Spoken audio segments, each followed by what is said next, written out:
one who gets hit by a bear in the neighborhood. Call Joe Murray. I happen to trust Joe Murray. First time I ever met Joe Murray was at Welcome in 98.5 The Sports Hub. I'm Joe Murray, live here from our Town Fair Tire Studios in Waltham, Massachusetts. Also streaming live on YouTube. Just go to youtube.com, search 98.5 The Sports Hub.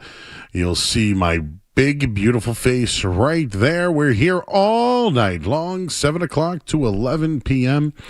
And the phone number, you'll see it on the graphic if you're watching on YouTube. And if you're driving around in your car and you want to talk, 617-779-0985.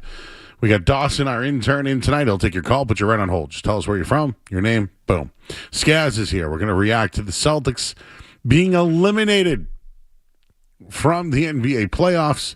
The Red Sox currently in action right now, and not one but two big names missing from the lineup tonight for each team. We'll tell you who left tonight's game for the Red Sox. Also, we have Bruins coverage. They're also eliminated. We'll talk to Conor Ryan later on tonight from the Globe. I'm very upset about what Charlie McAvoy did. And I know that there are people who are trying to defend it, but I will not. And then, whatever else, there's lottery balls out there. There's graphics. There's Stephen A. stuff. And we're always here for you at night and will be going forward. And before we get into our opening take, this is the earliest that the night show has no interruptions in my Sports Hub career. I've been a fill-in before here, and now being on nights over 3 years. This is the earliest ever. So we are locked in. So for those people who love the Joe Show and don't want to be interrupted, well, you got your wish. It'll be Joe, Skaz, and whoever's here all summer long. We'll bring you the guests. We'll be on every night here with you. And of course, right here on 98.5 The Sports Hub. With that, our opening take tonight. I was on with Matt McCarthy yesterday, and I've been consistent with this one. It's funny because we were leaving Friday night after a Bruins loss, Skaz and I said, man, if you lose to the New York Knicks and the 76ers in back-to-back years, you have lowered yourself as a franchise. And that's the take tonight. The Celtics have fallen a tier below the New York Knicks and the Philadelphia 76ers. Think about that. Right? The Celtics want to show you all their banners and retired numbers and flash their ring from a couple of years ago. And, look at our ownership group and look at Brad Stevens and got the Jays and all that. Well, now as an organization, they are behind the New York Knicks. And they're behind the 76ers. Why? Why? And the only answer I could give you is the philosophy. The way that they play. The Boston Celtics are a good roster. A very good roster. But your roster and organization have fallen behind the New York Knicks and the 76ers. Think about that. Let that marinate a little bit. Those teams have sucked. Those organizations suck. The process, right? New York Knicks, all that crap out on those teams. And you're now below them. You've now lost to them in back-to-back years. That's where the organization has fallen. After pitiful, embarrassing losses when you were the favorite in each series. I made a claim that the NBA needed the Boston Celtics this year, and I'm wrong. I will take the L. That was a bad take. On the surface, with ratings, you would think they would need the Boston Celtics. Nope. Now there's Joel Embiid. Now there's Karl Anthony Towns. Now there's James Harden. It's the Detroit Pistons and what they can do. That's where you've fallen, Boston Celtics, and your fans. The Pistons are ahead of you. The Cavs are ahead of you. The New York Knicks, the 76ers are ahead of you. It's disgusting. It's disgusting. That's how I feel today. All these people want this guy fired and that guy fired, and we'll do all that throughout the night.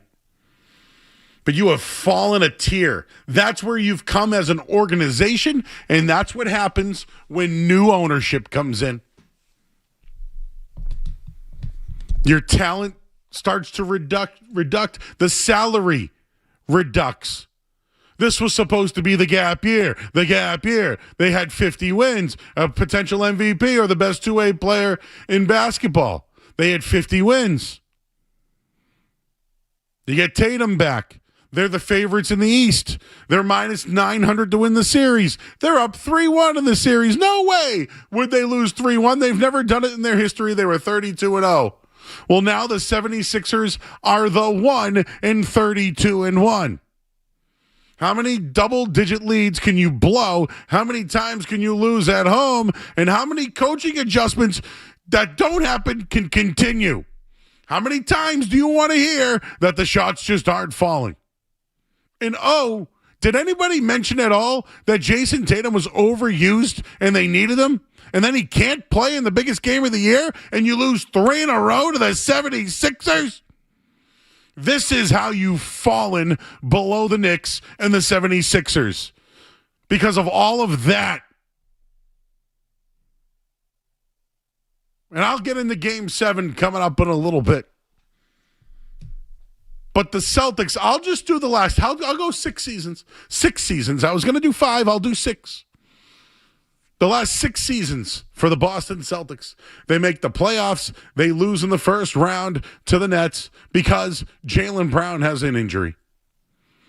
The next year, they go to the NBA Finals. They're up 2-1 at home. Ime Udoka's the coach. They're rolling. What happens? You lose when things got tough to a dynastic team in the Warriors, and I think everyone has tipped their cap now, but you had a chance. You had a lead, and once you got punched in the mouth, you lost. The following year, you go to the Eastern Conference Finals and force a Game 7 being down 3-0. And what happened in that game? What happened in that game? Jason Tatum got hurt. Jaylen Brown was supposed to be the man, and instead, they lost to an 8th seed at home in a Game 7. The following year, they trade Marcus Smart. They get Drew Holiday and Kristaps Porzingis. They had the best roster in the NBA, and they shot the threes because they had a great roster, and they front-ran their way to a championship. Jaylen Brown was the Finals MVP. It was great. They brought the band back together. There were issues. There were rumors of new ownership. Kristaps Porzingis had a health thing. They were just never right. Al Horford saw his age. And then what happens? They get to round 2 versus the Knicks. They get punched in the mouth. They blew multiple leads in 2 games. And what happens? Jason Tatum gets hurt. Jaylen Brown becomes the man again. They win 1 game. And then they get blown off the court in the next game. So now you start the next season. No Jason Tatum. It's the gap year. Jason Tatum's going to be the man. The roster's been depleted. But you make it a 50-win season. You might have the coach of the year. You're the 2 seed now going to the playoffs, and you get the 76ers without Joel Embiid in the first round. You're up 3-1. Then the 76ers decided they didn't want to lose anymore to you. And you get all the way to Game 6, and what happens? Jason Tatum gets hurt. And Jaylen Brown's got to be the man again. And what happens? They're out in the first round. Do you see a couple of common themes there? Jason Tatum has been hurt at the end of each season 3 out of the last 6 years. Jaylen Brown was hurt at the end of one of them. You needed Jaylen Brown to be the man, and he wasn't. And I think the roster's good. But that Game 7 lineup, it was questionable. How about you get out to a lead? Nope, they put a questionable starting five out there and they're down early. No one could stop Embiid. They had a chance to take the lead and missed 9 consecutive shots and so many three-pointers. Game 7 was about as bad as it could go. The coach had no control over the game. Jaylen Brown was not the best two-way player in basketball. I do commend him for covering Joel Embiid, but was that in the best interest of the team while Vucevic and others were on the bench?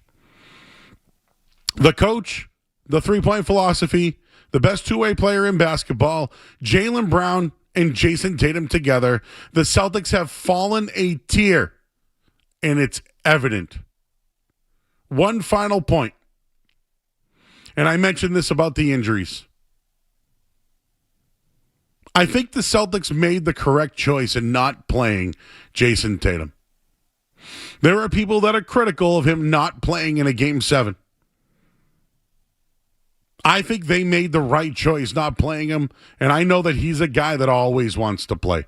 He has a famous quote saying he wants to be the guy that's playing those Tuesday night games in Charlotte and elsewhere or Sacramento that want to come out and see him. So I think it must have taken him a lot not to play in that game.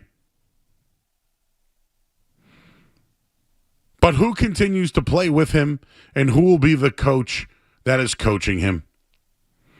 If there's one thing I've found out, they've won a championship playing this way. They can't win another playing with this style. They can't. They can't. Because why? They have fallen a tier behind. We'll leave it there at 617-779-0985. That was my eulogy. I'll hear from Skaz, get his thoughts. We'll post that, get it onto the YouTube as well. We're here all night long. You can call in, and we're on YouTube as well. You can watch us there. Just go to youtube.com, search 98.5 The Sports Hub. I'm Joe Murray. Full shows are back here on 98.5 The Sports Hub.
Yeah, he just came in today with knee discomfort, and we decided, on the medical team, myself, for him not to play.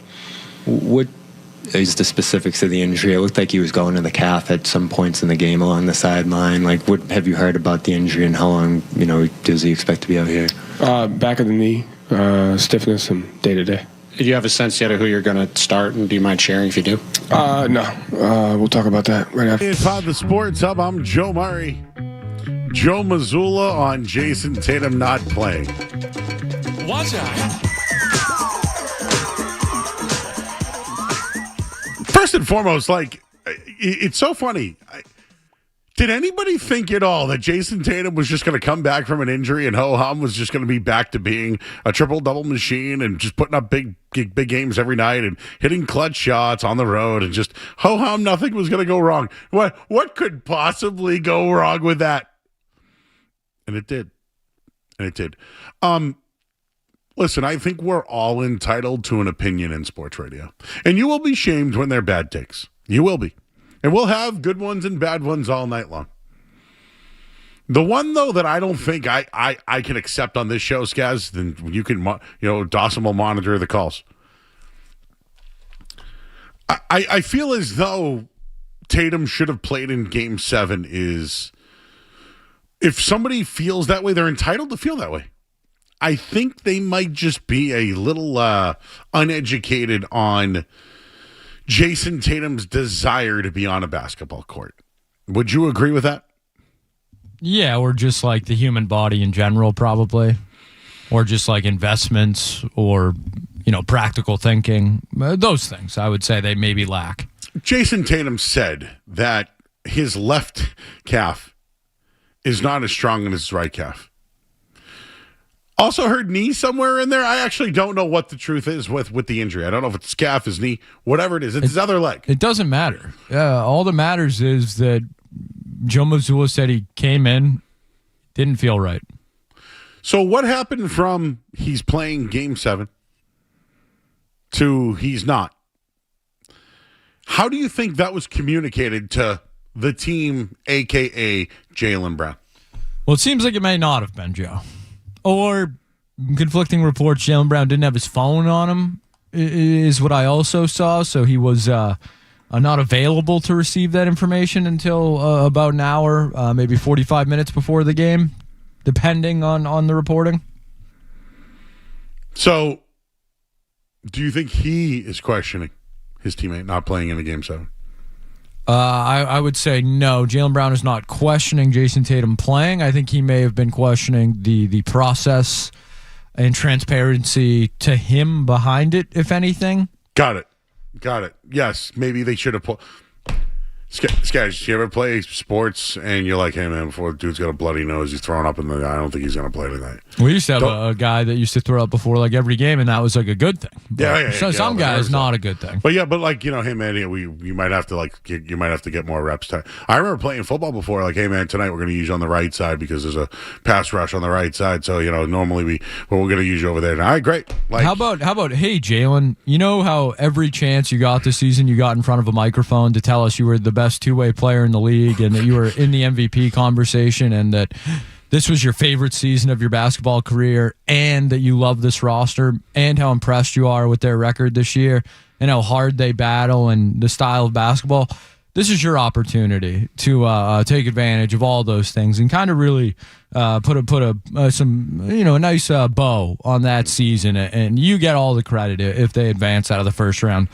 Or you can lose that game and then go on to bitch about it for the next 24 hours on stream, like, I don't know, Carmelo Anthony or Kevin Durant would do. Something we would mock shamelessly if this was an athlete on another team. So I love Jaylen Brown, but almost, I would say, an indefensible 48 hours for him over the weekend. A tough weekend for Jaylen Brown when he advertises himself as one thing and then maybe kind of shows his ass that he might not be as advertised when it comes to every aspect of Jaylen Brown. Does that like mean, the winning aspect? You mean does that mean he's fraudulent? Joe, would you call it fraudulent to say that you only care about winning But then to say your favorite season of your career is when your historic franchise choked away its only 3-1 lead in the history of the franchise. Although Jaylen Brown has sent me his sneakers, I would say that was not good. You would say that's inconsistent. I would say inconsistent. Okay, that's all. You know what else I would say?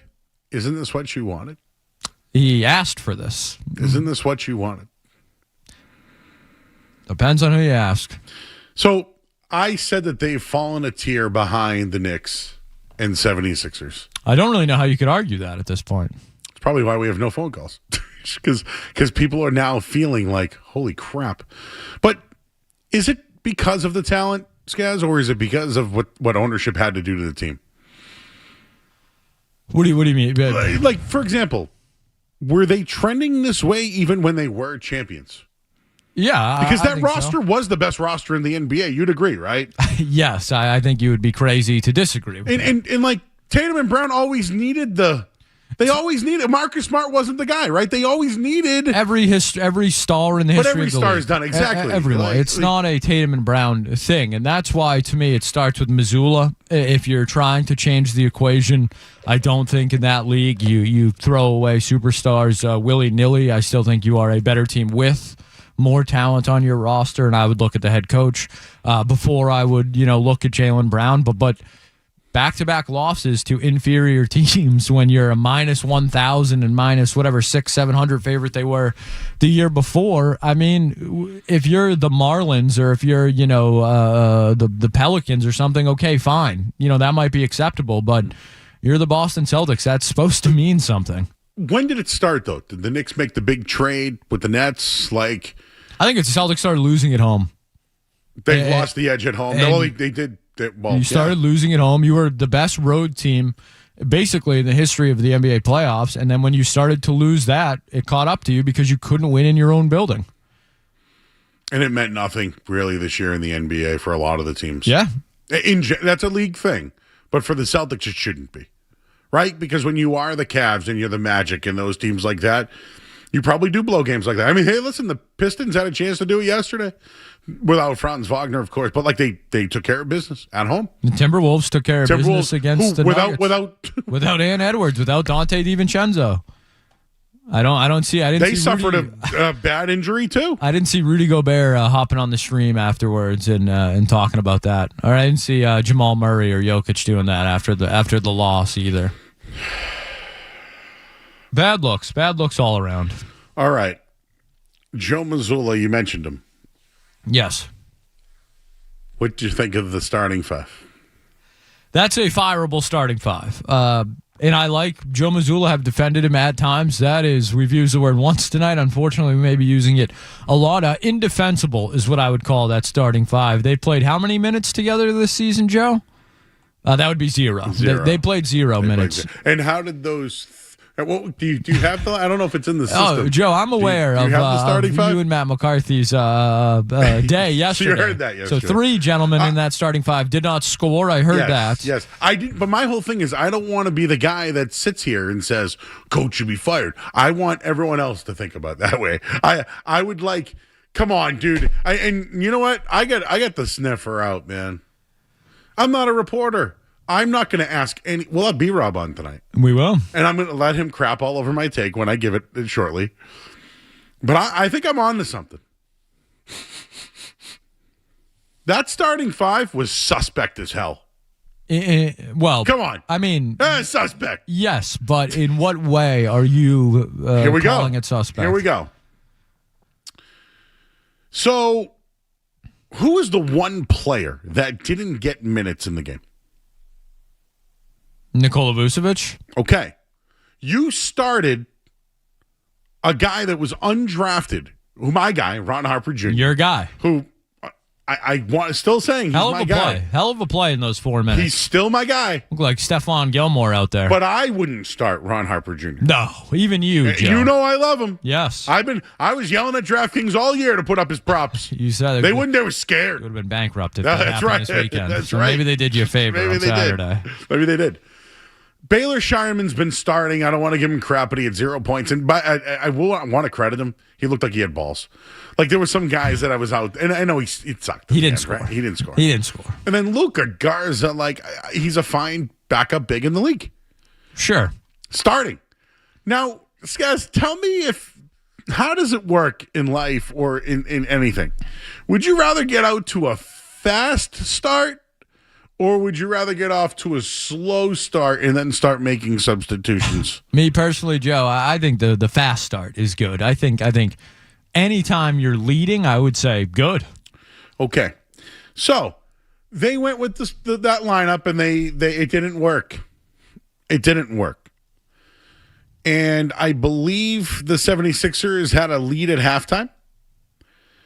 And at halftime, instead of Garza starting, they went to Keita and got off to another slow start. Keita got into foul trouble. No. So I'm like, all right, well, they're throwing it to Embiid every single play. How about another 7-footer that could maybe defend? Maybe. Because I'll tell you right now, Vucevic, not good in the pick and roll. Not exactly a defender. And that could be a defense for them. So you had the worst starting five ever in a Game 7. You got behind in the game. You're without Jason Tatum. All bad. You don't play your big Also at all. Bad. You did use Hugo Gonzalez, which I thought was pretty good on Maxey. Walsh was doing his thing. Like they had guys that could do little things that were making spurts. They didn't use Vooch. All I'm trying to say is this. Wrapping this all around, Jaylen Brown not finding out that Jason Tatum's not playing. Joe Mazzula finding out that Jason Tatum's not playing. Did they leave Jaylen Brown hung out to dry? Don't answer that yet.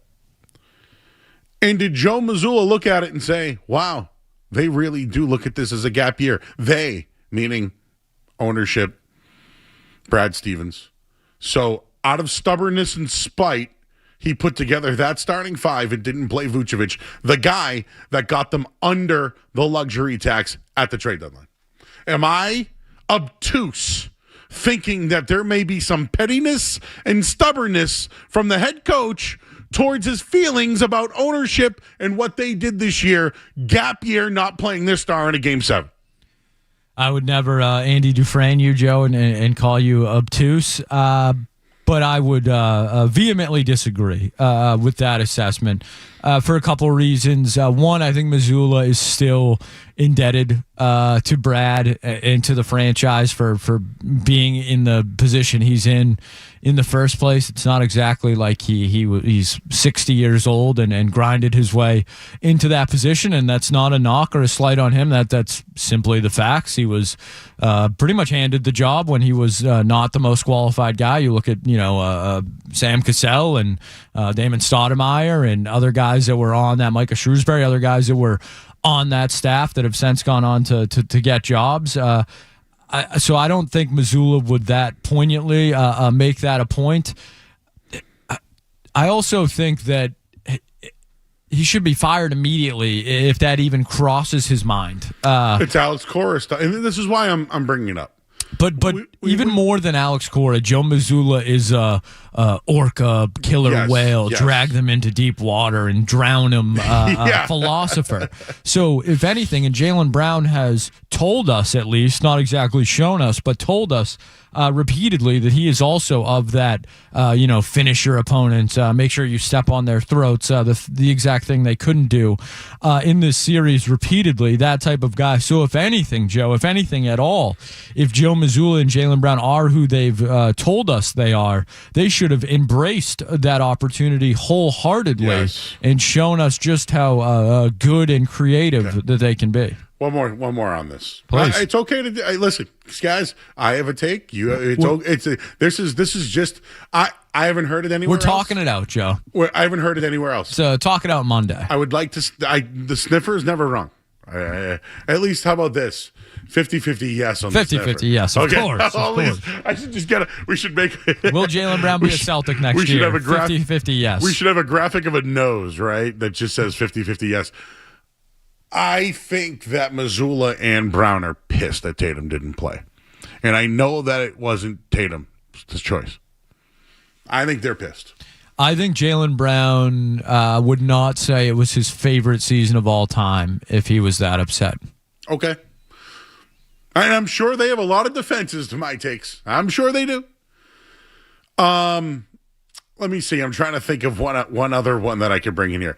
Do you think at times Joe Mazzula's stubbornness gets in the way of winning?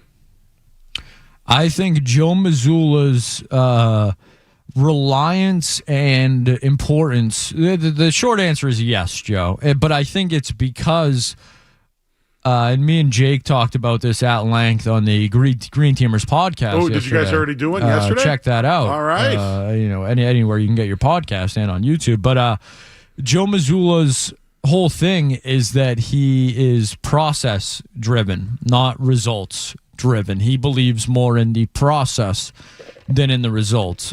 And I appreciate a good process, Joe. I think we all can. Philadelphia certainly can appreciate a good process, but I prefer results. So for Joe Mazzula, who has told us repeatedly that his most favorite stat in basketball and the most important stat in basketball is 3 points attempted, not 3-pointers made. I think the Celtics as a franchise should be more results-driven than process-driven. I think you can be process-driven when you're at Butler or you're at, McNeese State or Florida Gulf Coast University. Yes. That's where the process or really like matters. Princeton's backdoor offense. Sure. But when you're the Boston Celtics, the process shouldn't really matter as much. The process should be kind of a foregone conclusion. You are at the peak of your professional sport. The process should just be what's expected. The results are what matter in Boston and are what should matter to Joe Mazzula, not the process. I feel like I'm going to give Sean Grandy credit for this. I talked to him earlier today on Boston's entered the chat on this, and you should go check it out. But I joked about the process because you keep saying the process. He goes, yeah, maybe the process is everything Philadelphia has been doing. Stars missing games, flopping all over the place, and hey, maybe even performance enhancers to miss time so you're fresh when the playoffs come around. Maybe that's the process, Skaz. That's the process that's been preached with the 76ers all those years. Hey, we got more on the Celtics. Your thoughts at 617-779-0985. I don't want to let the Bruins off the hook either. I want to get into them coming up. And the Red Sox, ooh, boy. What's going on there? We got so much to talk about. Shows nonstop, baby. We're here every night. I'm Joe Murray, 98.5 The Sports Hub. Sports Hub headlines. All right, well, the Red Sox and Tigers right now underway. Bottom of the sixth inning, no score. Peyton Tolley on the mound for the Red Sox. Tariq Skubal scratched from tonight's start. And earlier in the game, Roman Anthony left with a wrist injury. No word yet. It looked like a wrist, I should say. A hand injury. Well, the NBA playoffs continue today. Knicks and Philadelphia.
Sabres on their bench start to high five and come out onto the ice to celebrate as they win Game 6 here at TD Garden 4-1 and take the series 4 games to 2 as the Bruins come out off of their bench and go and congratulate Jeremy Swayman on what was a terrific series for him. Unfortunately, it was not enough.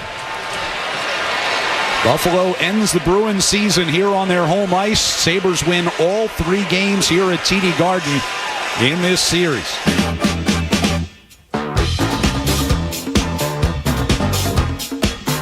Well, the Bruins season's over, everybody. They went 6 games. They had a chance to win the series, but they were a flawed roster. Let's just call it what it was. They had a great season. They had 100 points. They were supposed to retool. And, you know, I think they had a chance to win the series. They blew Game 1. We know that. They won Game 2. They had a chance to go up 2-0 at home, and that second game blew it. They no-showed in Game 4. Pastrnak, Buffalo didn't take it in Game 5. They didn't take the win. And Pastrnak had the game winner. And Game 6 was about no longer wanting to lose at home. If we're comparing what the 76ers did versus what the Bruins did, the 76ers no longer wanted to be the Celtics bitch. They talked about it. They were tired of losing to Boston. And they went and did something about it. The Bruins had a chance to no longer be losers at home. And they lost again. At home. To the better team. As far as the series went, I thought Jeremy Swayman was the best player on the ice. If we just look at last year to this year and the biggest differences, it was Jeremy Swayman, who's a Vezina finalist. I don't think he'll win. But he was the best player on the ice, and that's good going forward. And I think that you have to look at the Bees going forward. But going forward, they need a captain. They need a leader. Because what happened with Charlie McAvoy the other day, all the hockey hardos are going to tell me, Joe, he got slew-footed. You'd go and do the same thing. No. Actually, if I got slew-footed, I would hope somebody on my team did something. But no, nobody on his team did anything. Because there is no leadership on the team. There's leadership. There's no captain. So what did he do? He got up, skated, and haymaker the dude with a slash, but missed him. Go figure. Charlie McAvoy goes to hammer a guy, and he misses him. Come to find out, he's got a broken hand. How dumb is that to retaliate and try to slash somebody really hard with a broken hand and miss him? It was dumb. It was stupid. It was stupid. And anybody who sits here and says, well, Joe, he got slew-footed. It was dirty. It was dirty. It was. So what, you're just going to get up and try to slash somebody like that? In hindsight, dude's going to get suspended. This team needs a captain. It's not Charlie McAvoy after that. Out. Yeah, but Joe, if you got slew-footed, yep. If I got slew-footed, I would have to think of it.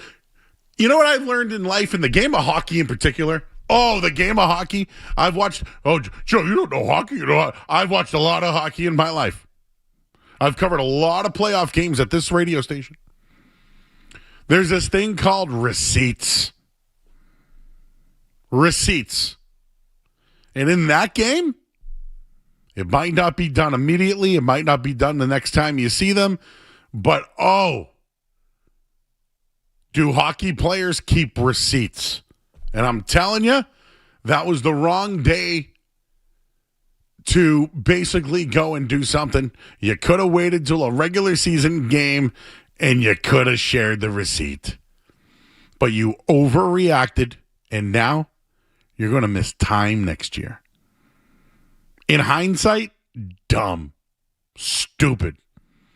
And for guys who aren't performing well, who make a lot of money, $9.5 million, it's not a good look. Not a good look by Charlie McAvoy. Your thoughts at 617-779-0985. We got Joe and Spencer. What's up, Joe?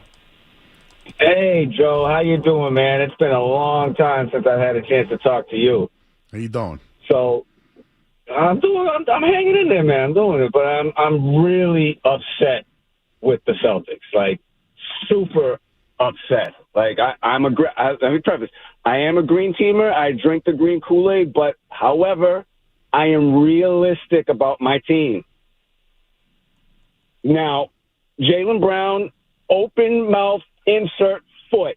Shut up. All right? This is your favorite season? You went out in the first round. You're friggin' MVP candidate. This is your favorite season? Oh, Tatum, how do you like that comment, huh? Honestly, like, and yes, I do think they were pissed that Jason Tatum didn't play. And I'm sorry, if I'm the owner, I'm telling the training staff, like, what's wrong with him? Oh, his knees, it's stiff. That's all you're going to tell me? Okay, put some tape on it. Get out on the floor. It's Game 7. Sound like someone else who missed a Game 7 that we were expecting to play a few years back? Just saying. I don't know what else they can do, Joe, honestly. Mazzula, I'm losing a lot of faith in the guy. I know he's analytic-driven, but let me ask a quick question. If following the analytics, you keep doing it, and eventually everything levels out, what happens when the game ends before it levels out? You just got to start over the next game? Like, what are we doing? Peyton Pritchard had a wide-open three, down one. Why couldn't he take one step in with all that space and just hit a two-pointer? Momentum shift. NBA players are just that. They're human beings. They're not computers. Come on. That's all I got, Joe. Thank you. Only thing I disagree on is tape it up and get out there. You gave the guy a lot of money. $350 million, Skaz? Is that it? 400 or something like that? I am one that thinks the Celtics did the right thing in not playing Tatum. I think they did the right thing. I would like Jason Tatum fully healthy next year. Fully. Again, my take, guys, how's my take of don't play Jaylen Brown or Jason Tatum in hindsight sound today?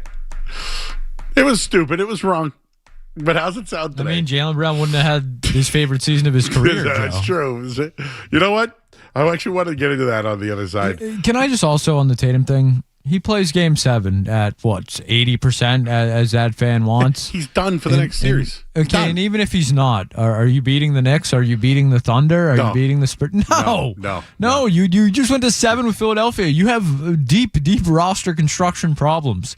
Forcing Jason Tatum to play on whatever it was, even if it was minor, dumb, irresponsible. They weren't winning anything. The second they were no longer a gap year team and a contender, they lost because of their roster. I think they should have won the series. I do. But I think the Knicks are a better team. And I wouldn't have said that at the beginning of the series. Maybe I was leaning towards it, but I wouldn't have said it. By the way, I want to get the people keep saying MVP candidate. I know Skaz has a thought on that. We'll get into what Jaylen Brown said last night. Let's talk with Tom. We got our buddy Justin in Lynn. Justin. Hey, Joe, I have an announcement. It was officially announced today on the Northeast Hot Facebook page that I will be officially joining the NBC Sports Boston team. I just wanted you to know that. Hell yeah, buddy. NBC Sports Boston. Go check out Justin from Lynn. Yep. All right, buddy. Congratulations to you. Thank you, Joe. I can't come on, but I'll root for you, though. Yes, I know. All right. I know you will. All right. What'd you think of the Bruins and Celtics losing? Well, it's kind of what I expected with the Bruins. I didn't expect it with the Celtics. I didn't expect it with the Celtics. I'm shocked that they lost 7 games in the first round, and I think they just lost to a better team, and they'll have better luck next year, I believe. All right, Joe. When are you going to be on? When can we find you? So I'm doing them monthly right now. I'm doing a monthly right now. But it will be on the website. It will be on the NBC Sports Boston YouTube channel. All right, Justin. Congratulations, Yep. buddy. Thank you. We'll talk to you. Thank you, Joe. You've supported me a lot. Thank you. You're the man, buddy. Take care. All right. Go there. It's a competitor of mine, but you know what? I support Justin. So boo-hoo if you're mad at me for promoting the competitor. All right. Let's take a break, everybody. What did Jaylen Brown say last night? What could he have possibly said? Well, I have that and more in this hour of the Sports Hub, of course. It's brought to you by Valvoline Instant Oil Change. Enjoy quick and convenient vehicle maintenance this month. Visit NewEnglandoilChange.com for 15% off an extra round oil change at Valvoline Instant Oil Change, the official oil change of busy people. I'm Joe Murray. You're listening to Joe. You're listening to Joe Murray on 98.5. You're listening to Joe Murray on.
Roman Anthony left the game. It is reported to be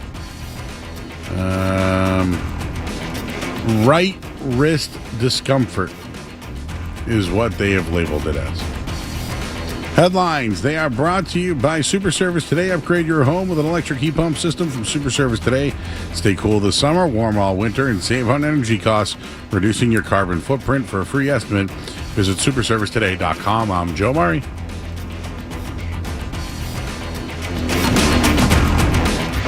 Sports Hub. 3 legendary franchises on one legendary radio station.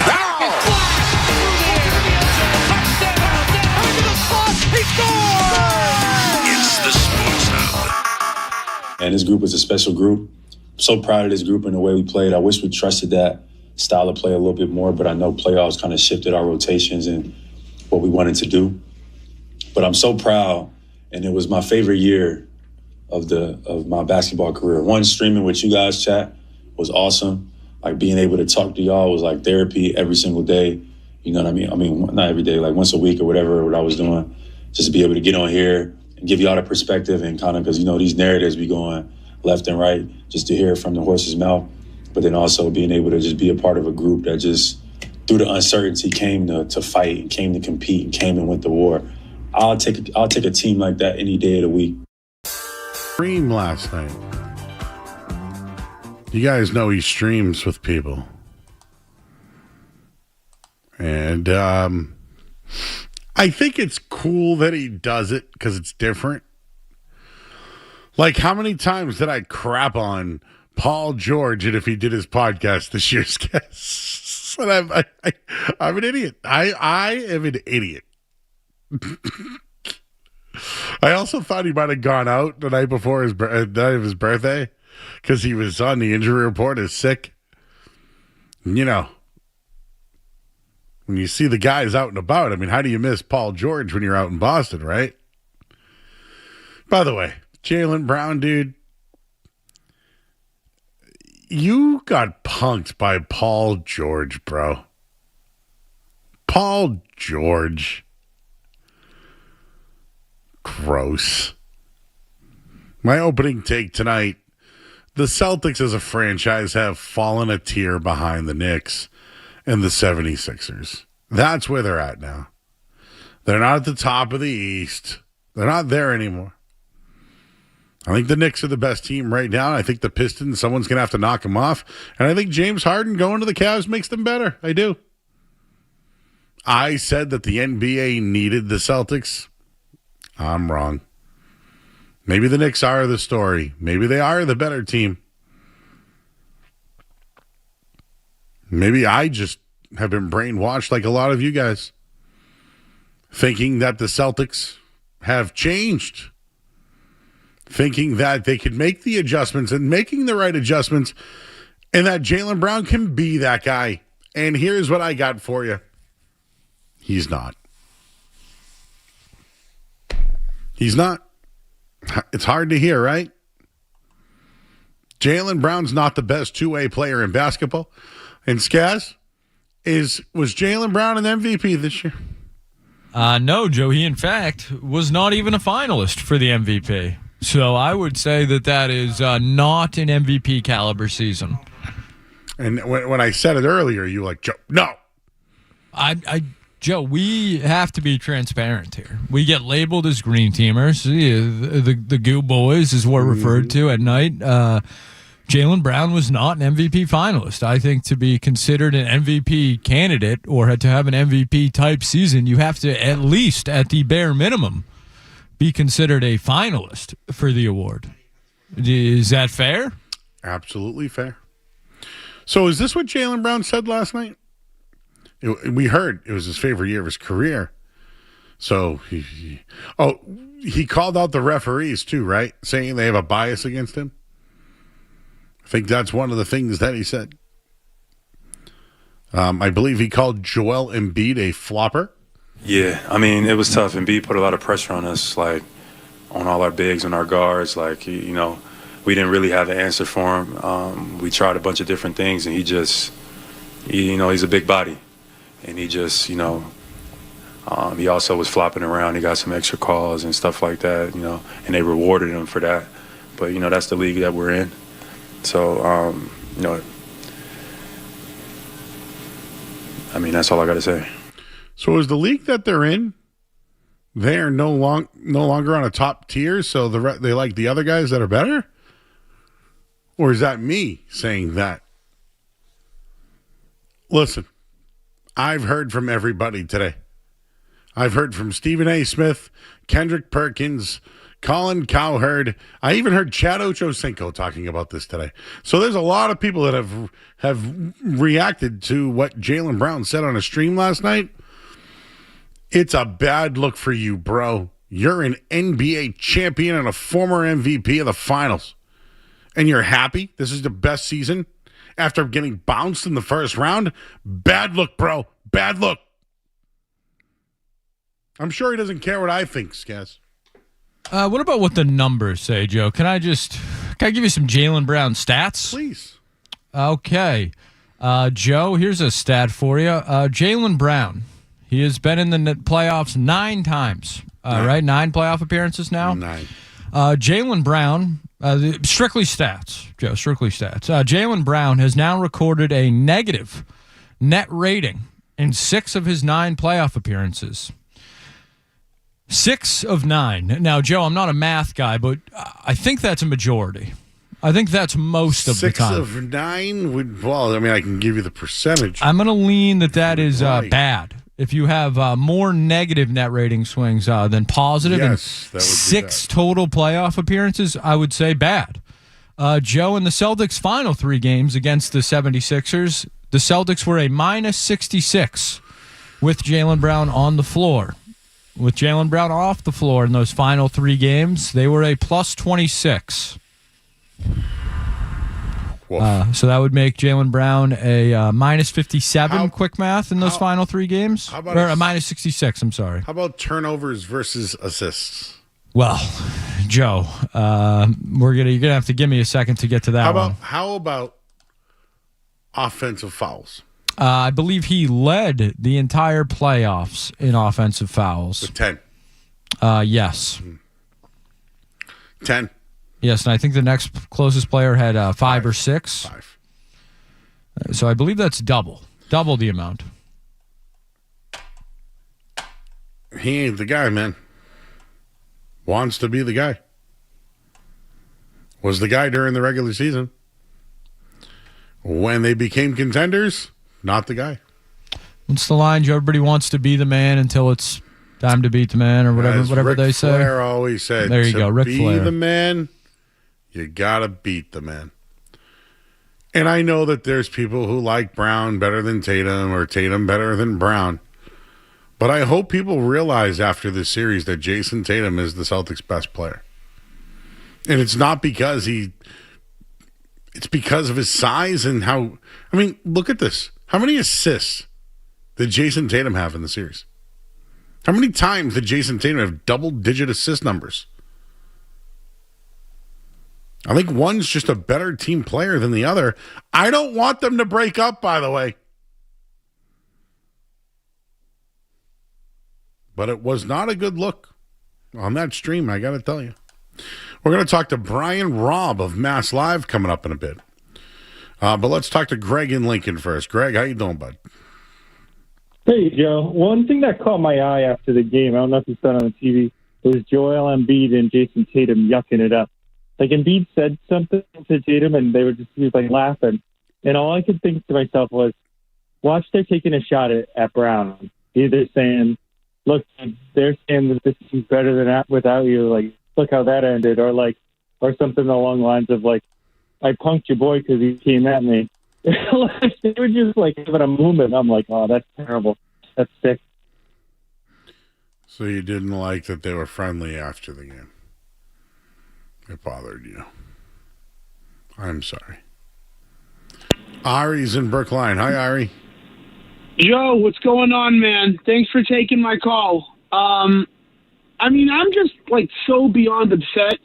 It's at the point now where it's just devastation. The Celtics dynasty is not over yet. Tatum and Brown, I want to retire in a Celtics uniform, but and I'm not, pinning all this on the coach, but I don't know if you guys are able to pull up the 3-point attempts per game in the Ime Udoka playoff run compared to the last couple of years.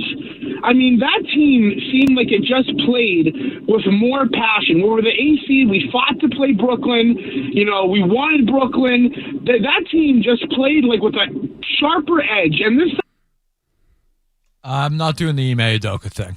Have you watched the Rockets? Do you have any idea what's going on with Kevin Durant and the Houston Rockets? They suck. Ime Udoka is a bad coach. You basically blew the series against the Warriors because of Ime Udoka and his drop coverages. So enough with the Ime Udoka. Joe Mazzula can also stink, and you can also want him to be fired. We don't have to go back. Are we going to do Doc Rivers next, Joe? He's available. They didn't shoot that many threes. You want to do Doc Rivers? I don't even have to look it up. He didn't shoot that many threes.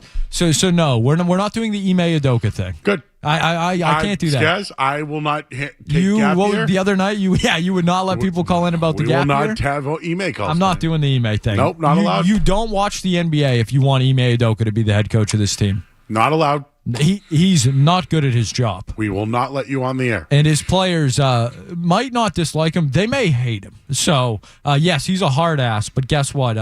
Not exactly what the superstars in that league tend to prefer. Kevin Durant being criticized for not playing in any of the games? I believe he's starting to get some criticism, yeah. Okay. We'll see if his burner reacts in any way, but yes. Okay. Thomas in West Roxbury. Thomas. Hey, Joe. How you doing? Good. Good. So I have kind of a different take, I feel like, on Jaylen's stream. I think it is definitely a little bit of annoying to see him do that, like, the day after Game 7.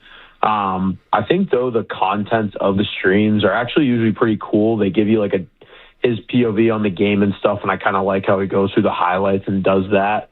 But aside from that, just I think everything, if people want them to split up the Jays or trade for Giannis or whatever, I don't think doing any of that should be something anyone wants to do. I think just a new offensive philosophy is all we need, because at the end of the day, as Celtics fans, like, we're so blessed to have these guys as our leaders. They want to play, they care, they know how to win. So I think we just need to roll it in next year and just tweak the offensive philosophy. That's all.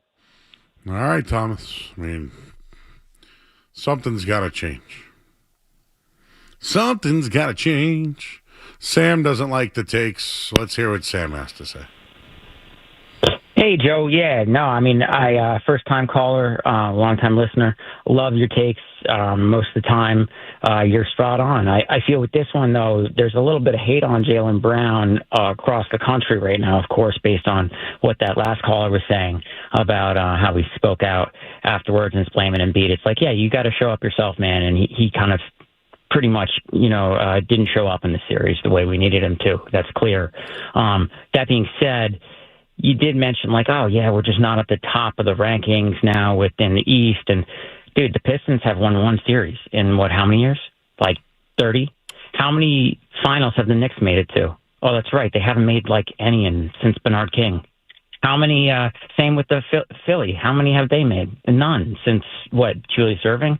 So, I mean, we got two guys, like the last caller just said, the two Jays that have brought us to multiple finals. We've even won one. Yeah, we had Porzingis and we had Holiday on these, but there's no team out there. And everybody keeps saying, well, we have these two guys that are over $300 million. I mean, I can't, that's all that Stephen A keeps mentioning, right? But then let's remember, hey, we were picked to be not even make the playoffs, and we did. Now in in Boston, is that enough? No, you're right. Is this gap year talking? You're right. Now? It's not enough. Okay, so I want to make sure you weren't doing gap year. No, not at all. Okay. No, not a gap year at all. I'm just saying you that you don't think it's bad. You don't think it's bad that they've lost to the Knicks and the 76ers in back-to-back years? Oh, I definitely think it's bad. I just don't believe that it means that we're not in the top echelon anymore. So you don't think they have fallen a tier? No, not at all. Okay. Not at all. Thank you, Sam. You're entitled to your opinion. And also, aren't you becoming Pistons fans or Knicks fans if you start living in the past? Like I care about this season. The Pistons are still playing basketball, and so are the Knicks and the 76ers, and you are not. So that's relevant. That's what matters right now. So if the Jets go to the Super Bowl next year, it doesn't matter because the Patriots won, 6 hard. Like, what are we doing? Like, I can't get behind that either. You live in the past, you become a Yankees fan. We've been there 600. Yeah, congrats, dude. Let's try and win another one. Yes. That's what I would be interested in. Let's hear what Brian Robb has to say of Mass Live. We'll do that next on the Sports Hub. More Joe Murray coming up on the Sports Hub.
what happened before Game 7, and did it impact the way that they played in Game 7? It was a situation, Joe, where I thought, I don't know, they just were slow to adjust this whole series leading into Game 7. And you went up 3-1, but it wasn't the prettiest 3-1. You shot the lights out in Game 1, you shot the lights out in Game 4, but you had to work really hard to win Game 3 against the Sixers without Embiid. And then they just thought it would come to them. They thought it would be easy, and I thought Joe Mazzula abandoned what got him here in the first place of mixing and matching with the bench throughout the regular season, and he tightened things up. I thought he's stuck with certain guys too long, like Vucevic, and some of the other role guys in certain games. Didn't give much of a shot to the Baylor Shiremans and the Hugo Gonzalez's of the world until it was Game 7. So I think that kind of just built up over the course of the Game 5 and Game 6 there, and then left them in a pretty dire situation heading into Game 7 with Tatum getting hurt and anything going in a game like that. Jason Tatum not playing, or did not play. When do you think Jaylen Brown found out about that? I asked him that directly after the game, and he said pretty much an hour before the game started. So I think the news was released to us around right before Joe Mazzula's pregame press conference, which is roughly 5:45, hour and 45 minutes before tip. And the players are going through their own warm-ups at that point. They don't really have a team meeting and usually until hour 45 minutes before tip. So that's, if there was a late shift and the game plan was made at that point, was announced at that point, it'd be right around then. And it was a starting lineup, Joe, that just had not played all season long together. I think you referred to it as radical. That would be putting it kindly. The amount of reactions just across the back of TD Garden when people saw what that lineup was would make for a fun montage of them at some point. B-Rob, you've known me long enough to maybe look at things a little differently, and I got the sniffer out every once in a while. But I would think that Jaylen Brown would want to take on that opportunity knowing that Jason Tatum was missing. And, yeah, he had 33 points, but he still had some struggles in the game, right? 9 rebounds. He probably did everything he could, but in the end, like, he tried to dunk on Joel Embiid. Has anyone talked about that? Like, he tried to dunk on him. What happened? Embiid got the better of him. So as much as he wants to talk about Embiid being, a flopper or anything to that degree, like, I think Embiid had Jaylen Brown's number in that game. Where I'm going with it is this. It's just the whole Jason Tatum thing doesn't sit well with me, and I wonder if it did with Jaylen Brown or Joe Mazzula. And I'm wondering if that's why we saw that radical lineup out there, and maybe why we didn't see Vucevic play whatsoever, because that was the move they made at the trade deadline to get under the luxury tax. So I'm just, again, reaching as usual. Do you think that Mazzula was pissed that Tatum isn't playing and threw out the radical lineup, but also didn't play Vucevic because of those reasons? I don't think that had to do with Tatum. I think that was Joe Mazzula kind of coming to grips of what the Celtics needed. They need to try to mix things up to win that game. And I give Joe credit for actually making some bigger adjustments. I just think he went way too far. I think the adjustments you could have made in that game would have been starting Shireman over Sam Hauser. Maybe starting Peyton Pritchard, who has been pretty much their second best, third best offensive option that entire series entering Game 7 over the likes of, in place of Tatum in the lineup, and kind of going with that look out of the gate. But to throw Garza in over Nemi, who had not started a game over a healthy kid of the entire season, and on top of that, throw in Ron Harper Jr., who had played no meaningful minutes in that series, period. I think it was just way too desperate. It was going to all right, this is their last option. No, they hadn't tried any other options. They hadn't made an adjustment in the entire starting 5 to this point. And so for them to go that far to the other side of Joe, I thought was just a bridge too far, and it dug them an early hole, and then they had to play catch up the entire rest of the way. So it's I mean, we'll never know for sure in terms of what led Joe to go that far with it. But I just think that was one where I would imagine Joe wishes he had that one back, to say the least. Maybe it's a diabolical take from me, but Vucevic not seeing the floor with Joel Embiid playing and throwing everybody at him. I feel like there's something missing that we don't know. And I know he's not a great defender, but it was like literally the guy they traded for because they needed an extra big, and they didn't even start Keita for that matter at the game. And in the second half, they started Keita. Listen, that hurt. That hurt without a doubt that they didn't trust Vooch with the season on the line, that he had been fared that badly against Embiid in the last couple of games where Joe thought, okay, I'm going to go guards over this guy. I'm going to go small over this guy. And to be honest, Joe, I thought that those are options they probably should have tried earlier in this series too. Like going small with Tatum on the floor makes a lot more sense. It's a lot easier to do in theory. Yet we saw none of that in the first 6 games of the series. And so they only went to it when they absolutely had to. But I don't know. I just thought Vooch defensively has never been his strength. Like guarding Embiid, he's never been able to do it throughout his career. He's 35 years old now. He got thrown into a tough spot, getting out of this team at the trade deadline and then getting hurt and being out for a month. And so trying to just be worked back in. But I just thought like he just wasn't a good fit on this team, period. And he wasn't hitting shots in this series. I think he shot like 29% from 3. And so if he's not giving you offense, then he's really not giving you much on the floor, period. B-Rob, how do you feel about the Celtics losing back-to-back seasons to the Knicks and the 76ers? And do you think that they have fallen now a tier below those teams? I take it all the way back. 3 of the last 4 series, playoff losses, Joe, if you go back to the 2023 Heat 2, like they were massive favorites in all of these series outside of obviously the championship in 2024. And they've had some pretty ugly ways to lose all of them. I still think they are talent-wise at the same tier, if not certainly above the tier of the Sixers going forward. And I think they would have had a good shot against the Knicks in this series if Tatum was able to come back. But I look at their situation now, and it's going to be a fascinating offseason for Brad Stevens because they are moving backwards. And this was a step backward in this series. They were the favorites to win the East when the playoffs started, Joe. And so this isn't just like, oh, this is like a tough, like we had a bad luck here. It was a nice run. No, the window was there to take advantage of Brown, take advantage of Tatum's recovery, and make some noise in the Eastern Conference this year. So I think they're equipped to do that. They obviously need to get some help in the front court. You have an excess of talent on the wing right now of young guys that we've talked about a little bit so far.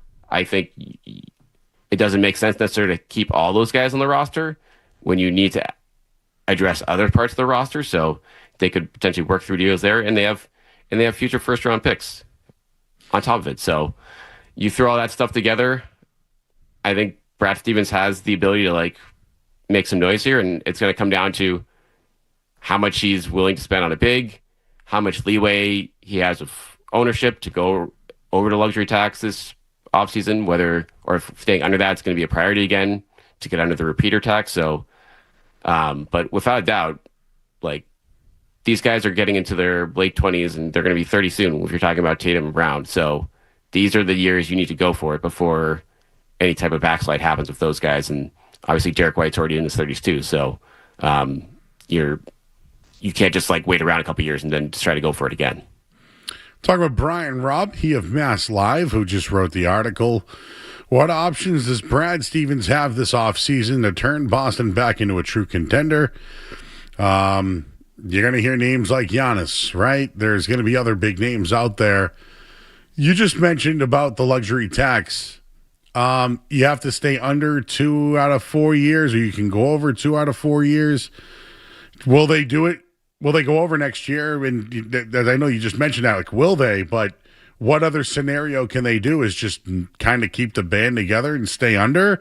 And can you tell me a little bit more about all these certain kinds of trade options that they have and trade kickers that they have in there and exemptions and things of that degree, because it looks like they have a lot of them.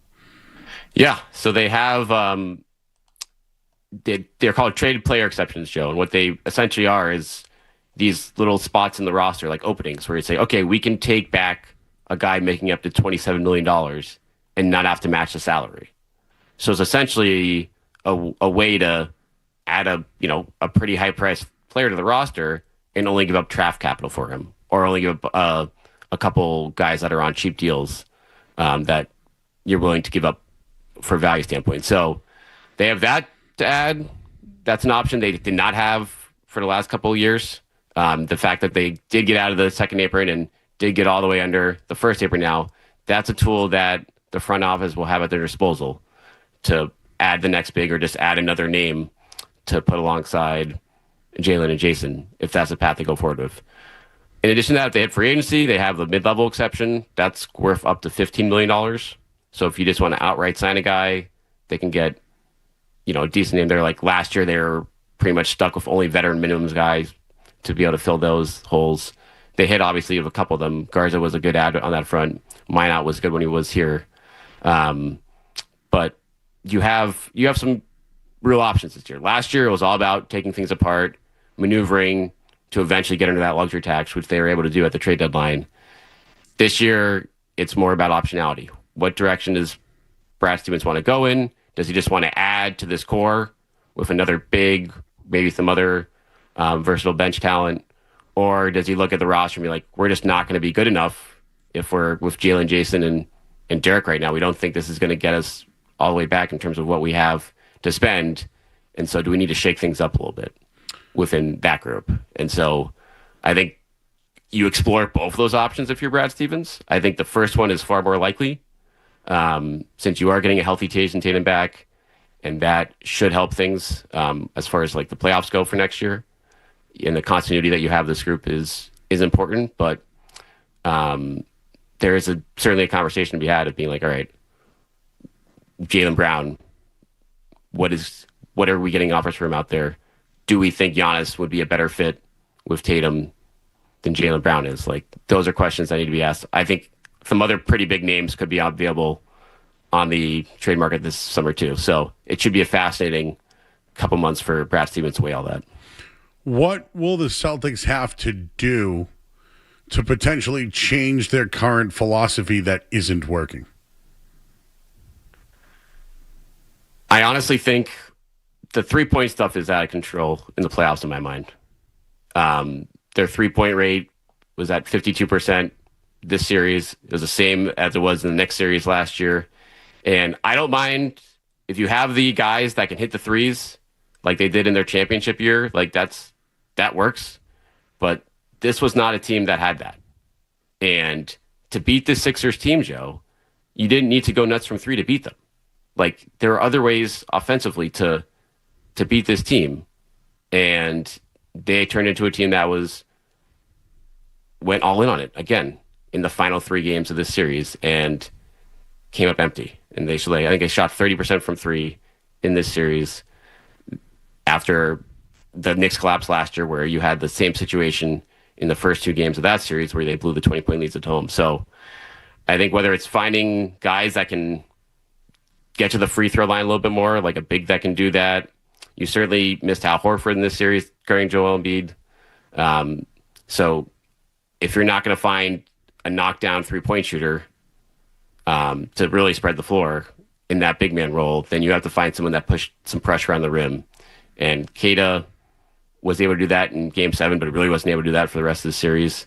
And that was just a huge hole for this team. So I think finding guys that can get a bucket, make them a little more diverse offensively, and certainly have a guy that can get to the free throw line will end up going a long way in terms of getting this team back to where it needs to be, since it's been a pretty long stretch now of the volatility of 3-point shooting coming back to bite this team in the playoffs.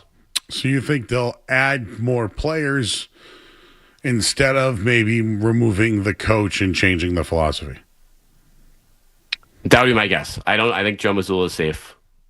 I've heard nothing that he would be at risk here. I do think you just have to look at his resume now. Like, it's when you have back-to-back ugly losses in the postseason, like, everyone's, it's going to be watched closely now. It's certainly going to be under the microscope. But I mean, look at the league, right? Mike, you're going to say it. Mike Malone, right? Tom Thibodeau goes. Yeah. Mike Budenholzer was out there. Nick Nurse, right? We just saw it in this series. I know Skaz just put his headset on. He's ready to go. Well, no, I just think the question is, at least for me to be Rob, is Sam Cassell. He's right there. He seems like a guy that should be chomping at the bit to get one of these jobs. Obviously they would have to fire Mazzula to make that move. But to me, I said it to Joe, off the air, maybe even before the show. But just for me, it would be Joe Mazzula or Sam Cassell as the head coach next year. Anything other than that would absolutely shock me. But Sam Cassell, I think I could see them doing. Yeah, that's a guy that's been around for obviously a very long time and was well respected around the league. But he's interviewed elsewhere over the years. I don't know if he's ever going to get a head coaching shot. He probably certainly deserves it somewhere, but I'd be surprised. I don't think they would move in that direction here. I think they still have full faith in Joe. Organizationally, they're aligned with his philosophy. And so it's just a matter of being like, all right, we need to, he did a tremendous job in the regular season. Like, he deserves credit for that. Like, this team, he got more than anyone thought he would out of this team without Jason Tatum for the first 60-plus games here. It's just, in the playoffs, it's been a recurring situation where the offense becomes too predictable, too reliant on three, too stale in these pivotal spots for multiple years now. And so whether they bring in an extra name to help him out, a la Charles Lee a couple years ago, I don't know if something like that could be in play. That would be the direction I'd expect them to go in Skaz if they're going to make any type of move. Like a Van Gundy again. Sure, exactly. That's another good one, Joe. Yeah. So, yeah, I wonder if that sort of stuff does come into play this offseason. But Joe, over the years, says he likes his staff. He likes to promote guys from within his staff, which I think is pretty good. Those are a lot of guys that have paid their dues and do a good job. And so, but anytime you have a result like this, I think those questions will inevitably come up. One final one from me. If you notice a trend over the last, I'll go 6 years. At the end of the season, either Jaylen Brown or Jason Tatum has been hurt. If you stick to the last 5 years, it's been Jason Tatum at the end of the year not being able to play. Would they ever move on from Jason Tatum? I know there's talks about Jaylen Brown, but because of that, would they ever do it? I don't see it. Me either. Tatum. It's. I don't see it either, man. I know. Right? It's just not. No. Like, I thought before he got hurt in the series, I thought he was their best player in this series. Agree. And that was only Jason Tatum at 80 or 85%. And so that's a pretty good news. That's like the silver lining here of why you keep this thing together and try to, rework some strategy, whatever you need to. Obviously, figure out the big man situation and hope that Joe Mazzula trusts these young guys a little bit more going forward, as opposed to leaning on the veterans when they weren't bringing much to the table, a la Derek White and Hauser reported this series, et cetera. Like, that's something I think if Joe coached outside of the starting lineup last night, if Joe coached that way for the first 6 games of this series, I think they would have snuck out a win. But he got to that style too late, and the Sixers were in rhythm and they were playing 6 guys, and so that ended up being the problem. But I think Tatum is here to stay for good, and the fact that he had to sit out that Game 7, I wonder now whether they were leaning on him too much, Joe, for the entire series and even leading up in the end of the regular season. He was playing monster minutes. If we were talking about back in December that he was playing like 40, 42 minutes a night in April, we would have been stunned. Yep. But that's pretty much what happened in this series. And then that wear and tear obviously may have messed with his other leg and then got him sitting down for the game that the team needed most. Yep, they overused them and they couldn't have him. It was like as soon as they became contenders, they weren't. Right? They were the gap year Celtics all year, and the second they became contenders, they went up 3-1, and they literally blew it. I only wanted to bring up that Tatum injury thing because, the 2 issues that the Celtics have, and generally I think they beat themselves, but Mazzula's adjustments and Tatum being hurt.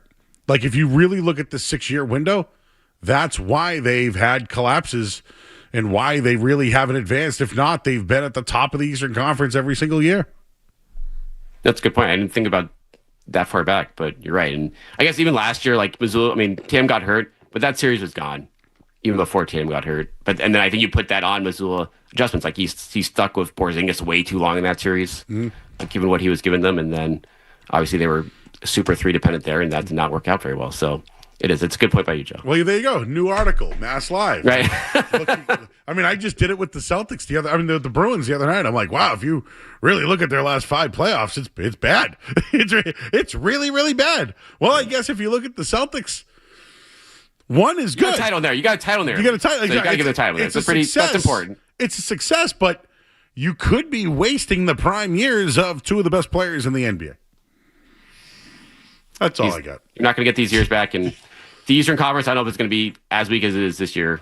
Again, like that's going to hurt just watching these semifinals right now, if you're a Celtics fan. All right. He's Brian Robb. Check out all his work over at Mass Live. Tonight when we were talking, I'm like, let's go B-Rob. Let's go B-Rob. I need someone to tell it to me straight, because I know that some people put a lot of feelings into this one. I know you just call it like it is, my man. So appreciate you calling in tonight, and we'll catch up soon. All right, always a pleasure, Joe. Great talking to you guys. He's Brian Robb, everybody. B-Rob! Mass Live. Maybe he'll use my take as an article. I always like that. As I appeared on the Joe Murray Show on 98.5 The Sports Hub. All right, we got to go to the headlines. I'm Joe Murray here on the Sports Hub.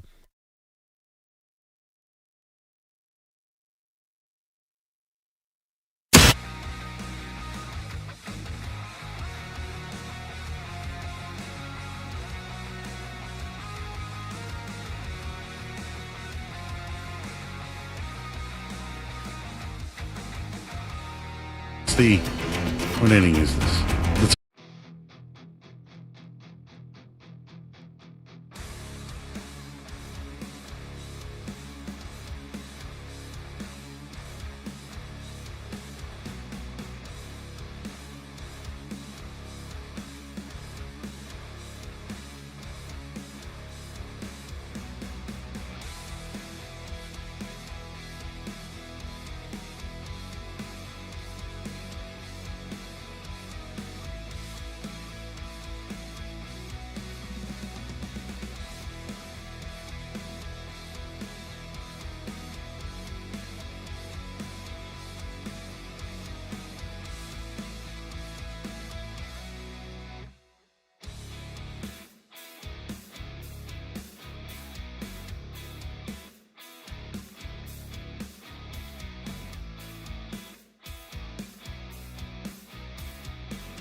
Thanks, Live, for joining us here on the show.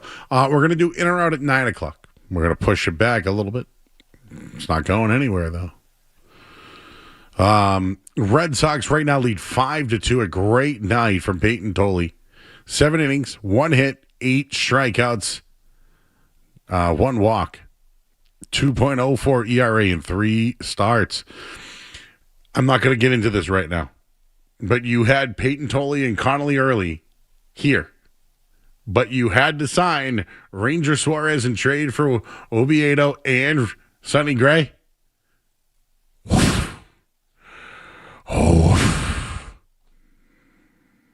Anyways, let's take some calls. We'll do In or Out in a minute here, but we got Mike in the car. Mike. Hey, what's up, Joe? Just want to say I listen to you every night, and you're always on my TV, and I really respect what you do, and I love the content. So on your TV, yeah? Yeah, dude. I always pull it up on YouTube when I'm studying and stuff. I'm an engineer. Okay. I was going to say. You've been getting me through the last couple of years, man. I met you at at a signing over the summer, and then I interviewed you back in the day on my podcast. I met you at the Matthew Slater signing. Okay. And I went on your pod, right? Yeah. I remember you now. So I'm a Celtics fan. I'm not like a green teamer. I try not to be because it's just obnoxious to me. But I can't stand that they brought in Vucevic, and then you listen to B-Rob talk about like the fact that they needed a guy that could come in and be a spark plug outside of Pritchard, and then needed a big man that they could trust. So if you were going to do that, and you were going to bring in Vucevic to pay him $22 million to get under the luxury tax, why didn't you just pay the bank to Horford for like a year and pay him like $14 million? And then why didn't you just keep Simons like that? And it's not because they played the Sixers. It's just the point of if you were going to bring in a guy like that and then you weren't going to trust him in the final game when you made that move to try to like sell it to everybody that it was to improve the roster and like support the kind of game plan that you were going to be running with Tatum and like just through the rest of the season, why wouldn't you play a guy like that if you think he's a veteran and can offer you something? I just don't really understand it. And I understand they were trying to make adjustments and like throw the Sixers off, but in that case, I just don't. It just seems like a really stupid move. Al Horford did not choose the Celtics; he chose the Warriors. No, you're right. I know that. I know there's like some other reason. That's why he's not there. I know they said there's like some other reason. It's just kind of one of those things where if you needed a veteran guy in that locker room, I don't know why you wouldn't trust him in the last game of the year. He said it was deeper than basketball.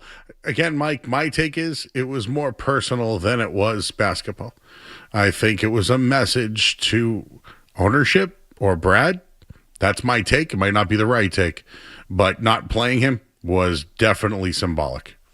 If they're going to bring in a big man, Joe, and it's going to be like, someone maybe younger or maybe Giannis, whatever, do you think they're going to go in the direction of a guy that can stretch the floor or a guy that's more of a rim protector and like a true athletic guy in the paint?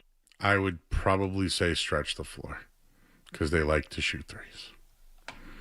Bob is in Belmont. Bob? Yes. Hi, you're on the air. Hey, Joe. Hey, man.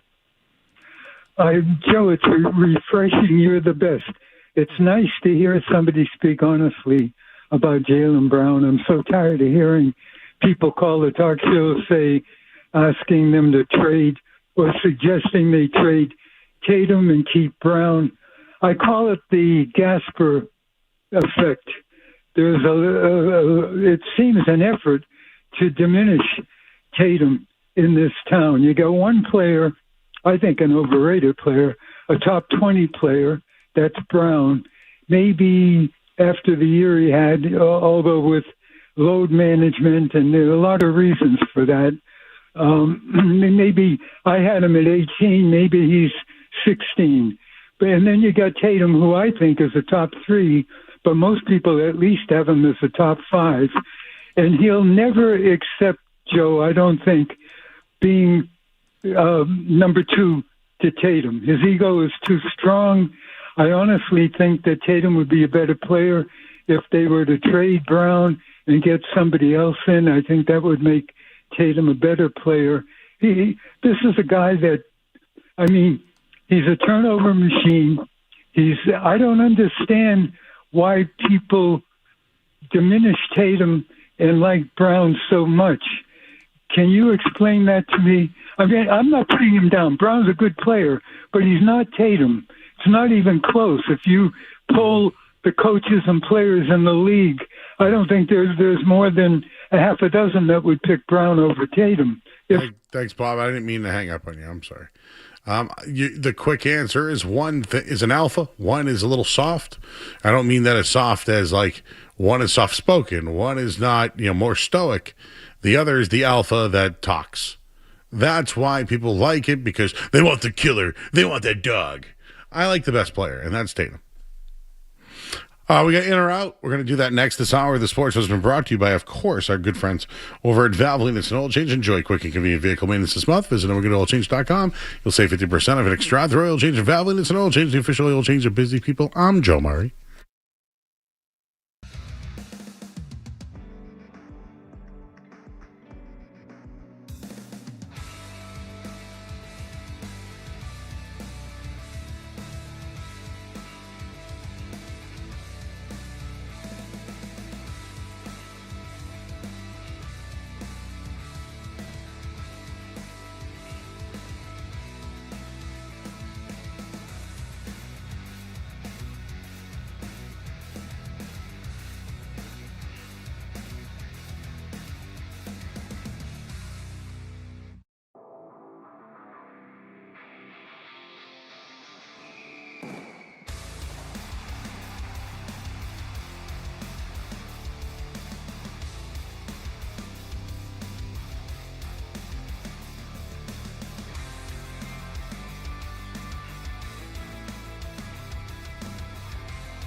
and Timberwolves.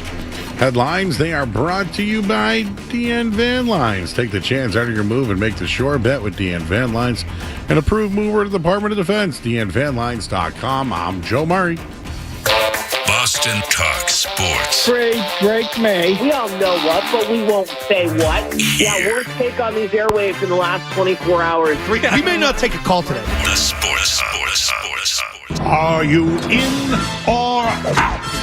Gotta know without a doubt. I'm the one you need for a dirty deed. I'm the best. Success is every single night. The bad news, maybe a quicker in or out tonight, as the great Conor Ryan will be joining us shortly. Let's get to it. What do we got? All right, Joe, a Monday night edition of In or Out. It is May the 4th be with you, May Joe. May the 4th be with you. Thought we were going to get some May the 4th content this morning. I don't know if we did. There was a lot going on today, so I wouldn't be surprised if there was tomorrow. Maybe, okay. So I would be on the lookout for that, yes. Yeah, I'm excited for it. I would say you might wake up to it. I don't know exactly what it is, but I'm excited for it. Well, you did record some of it. I just don't know what's going to be done with the recordings. Same. Yes. Yeah. I simply pressed record. That was all. But, Joe, we will start. Are you in or out on May the 4th, the Star Wars holiday that is today? In. Like, May's kind of interesting, right? Do you know what I kind of got addicted to this weekend? You remember the It's Gonna Be May, like the song? Of course. Well, remember like Justin Timberlake. Like, I remember the song. It was like, every little thing I do. I know. The people on video, I apologize. But you right? I don't know how to sing the song without my feet moving. And then they would do the Running Man thing, and then there was like the puppets. You know what I'm talking about, right? Yes. Bye, bye, bye. Is every little thing I do. I don't know if that's the same song. Never is enough for you. So I feel like when I sing the song, my feet are dancing, like the video, with the puppets. It's gonna be May. So, anyways, May the 4th. May the 4th of Drake May be with you. Didn't see as many of those memes this year as we did last year. But you didn't see a lot of Justin Timberlakes out there, though? Not as many this year as I have in years past. Maybe his recent actions of the world tour is taking its hit on Justin Timberlake. Then tomorrow is Cinco de Mayo.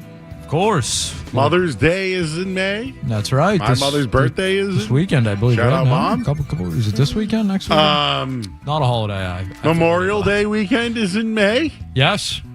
It's gonna be May. Start of wedding season, Joe.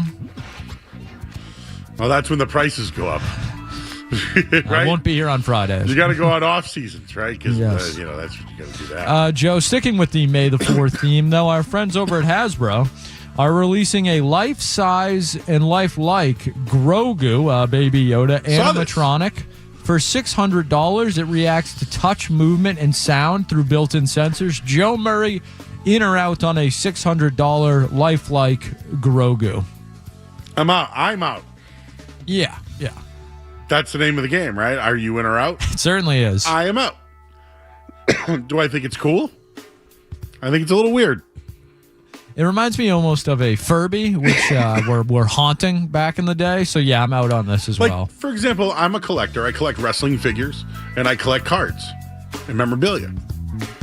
Spending $600 on a mini Yoda, whatever this Grogu, not sure that's something I want. You know what I do have? I have a $30 John Cena stand-up. But it's $30, right? So it's like a little different than $600. Very different. A little different. The $600, though, let me just tell you this. I know people who collect Star Wars stuff. It's big money. I have a Darth Vader from like 1972, I think. And if I get it graded, dude, it tells me it's worth like $5,000. I don't believe it. Because then the card has to actually get a grade. And then when a grade comes back bad and then you have to pay for the grade, you're upset about, never mind, I'm out. Well, Joe, from Star Wars to sports, Skip Bayless, this from Yahoo Sports. Skip Bayless will join Stephen A. Smith on ESPN's First Take this Friday, marking the first time the two have appeared on the show together since 2016.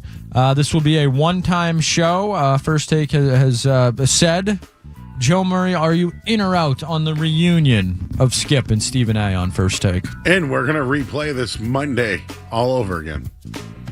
Maybe Friday night. This might be our content on Friday night. You're right. Because, Skaz, I don't think we have a problem with content, but I do think that, those summertime shows, the All-Star Weekend. We'll be looking for as much content as we can get, Joe. I mean, and we haven't talked about this, but I feel like I'm missing out on the Euphoria TV show. I have never watched it, and I have never once felt that way. Do you know Joe. who's in it? I'm aware of the cast. I think there's one very talented actress in it. I guess that very talented actress basically wants to be a porn star without the porn. That's not the actress I was talking about. Oh, I was thinking Sydney Sweeney. Yes, I don't think. Oh, that's what I'm talking about. I'm talking about Zendaya. Oh, Zendaya is actually a good actress. Very much. Yes. Yeah. The other one I'm not so sure is actually a good actress, Yeah. Joe. Well, I haven't watched the show, but I'm intrigued. Of course. And I'm sorry that I haven't watched it yet to everybody. But I would like to give episode updates. Maybe, Skaz, maybe there's a show like we used to do during the pandemic. Dawson is telling me that you would turn this show off within the first couple minutes. I would? That's what he says. Hell no, I want to see Sydney Sweeney dressed up as a duck. Joe, you have the internet. Yeah, I know. You don't need to watch the show for that, I don't think.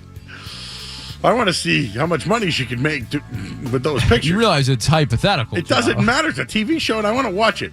Maybe there's a show we should watch and do like the pandemic. Like we could watch an episode of a show and then talk about it the next day. There we go. Break it down live. What is there? We have to wait maybe for the show of the summer to come out. We would need a show because we did that with The Last of Us, I believe. The first. Yeah, I got to go to Polo Park. Absolutely. I have a press pass. I can just walk in. Yeah. In on that. In on that, and I might share this. All right, Joe, let's head to the NBA for this next one. Bleacher Report putting out hypothetical trade packages for Kevin Durant. As always, we expect he is on the move, as he usually is in the offseason. Joe, I'll give you 3 hypotheticals from their article. You just tell me if you're in or out on these potential trades. Kevin Durant to the Heat for Tyler Herro and Nikola Jovic. Who again? Kevin Durant to the Heat for Tyler Herro and Nikola Jovic. No. All right. How about Kevin Durant to the Nuggets for Cam Johnson, Christian Braun, and a pick swap? Interesting. Okay. And how about this one? Kevin Durant to the Pistons for Duncan Robinson, Isaiah Stewart, and Karis LeVert. Done. See ya. I think of those teams, the Pistons probably makes the most sense. Yeah. They need a legit scorer there. How come I didn't hear the Celtics in there? You want to do the KD thing? Should we get Anthony Davis too, Joe? You want to do that again? No. I mean, the Magic? What about the Magic? They need a scorer. No. Yeah. All right, Joe, that is going to wrap up a Monday night edition of In or Out. We have a lot of In or Outs to look forward to the next few months, Joe. Okay. I have shared the burger, and I have asked Lucy Burge to give her take on it if she would or would not. Because I would. Not a fan of horseradish Dijon mustard. But I guess I'd have to deal with it. That's a big boy. What about that 5 patty we talked about the other day? I'm still thinking about that. Maybe we should do that some night. All right, we're going to talk some bees with Conor Ryan. We'll do that next here on 98.5 The Sports Hub. More Joe Murray coming up on the Sports Hub.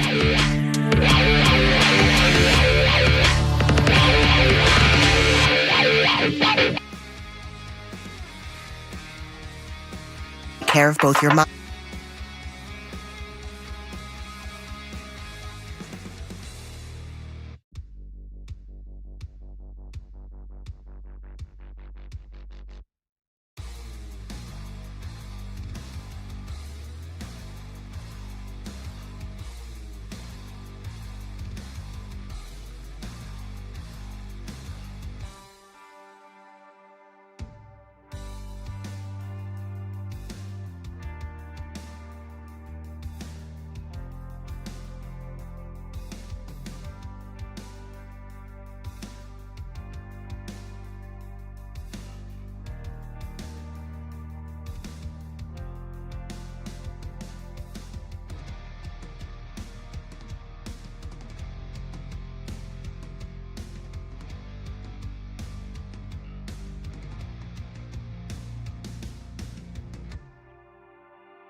All right, back here on 98.5 The Sports Hub, I'm Joe Murray.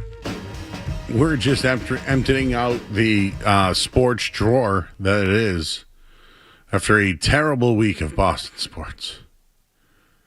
But hey, the Red Sox won tonight, everybody, so that's good. Peyton totally did well. Let's wrap up some Bruins talk. We'll welcome in Conor Ryan, he of the Boston Globe and Boston.com. Connor, how you doing, bud? I'm doing good, Joe. How you doing? Yeah, just fallout for all the sports that are going on right now. It's, I feel that the Bruins had more success than the Celtics. It doesn't feel right to me, but I guess in general, the Bruins did have a successful season, but they also had a chance in round one. Where do you think it got away from them in round one? Yeah, I think when you look at this team, Joe, I agree where it feels like this team definitely made some strides from maybe what the expectations were to start this year. But you kind of look at where this group was once you got to, late March, and it feels like this was going to be a team that maybe on paper wasn't going to be a true contender in what was a wide open East. But they had the makings of a group with, really strong goaltending, with a strong power play, with kind of a physical, tough game that really feels like they could have been a tough out in the playoffs. And, I don't think it was a stretch for a lot of people to think they could have upset a deeper, stronger Buffalo Sabres team in the first round. But I think you saw some of the flaws that have kind of popped up at times this season all kind of present themselves during this playoff series. And I think you look especially on offense, right? You've got a group that were, 11th in the NHL in goals per game during the regular season. Final 4 games of this series, 1 goal in regulation each of those 4 games. Like, you can have a guy like David Pastrnak who can bail you out, as was the case in Game 5, but if you're not getting that secondary scoring, and a lot of guys who had career years like Morgan Geekie and Pavel Zacha, if they can't pull that same weight in the playoffs, then you end up getting pretty one-dimensional. When you look at what has kind of doomed the Bruins over the last couple of playoff runs, even going back to that 2024 run, it was the lack of offense. Like Jeremy Swayman in 24 was dialed in those 2 series against Toronto and Florida. They just couldn't score enough. And I think you saw that once again be the issue where you've got a franchise winger in David Pastrnak. You need to surround him with a lot more talent, I think, moving forward. Do you think after the season has all been said and done, their biggest issue was secondary scoring and offense, or was it that they need to upgrade on defense?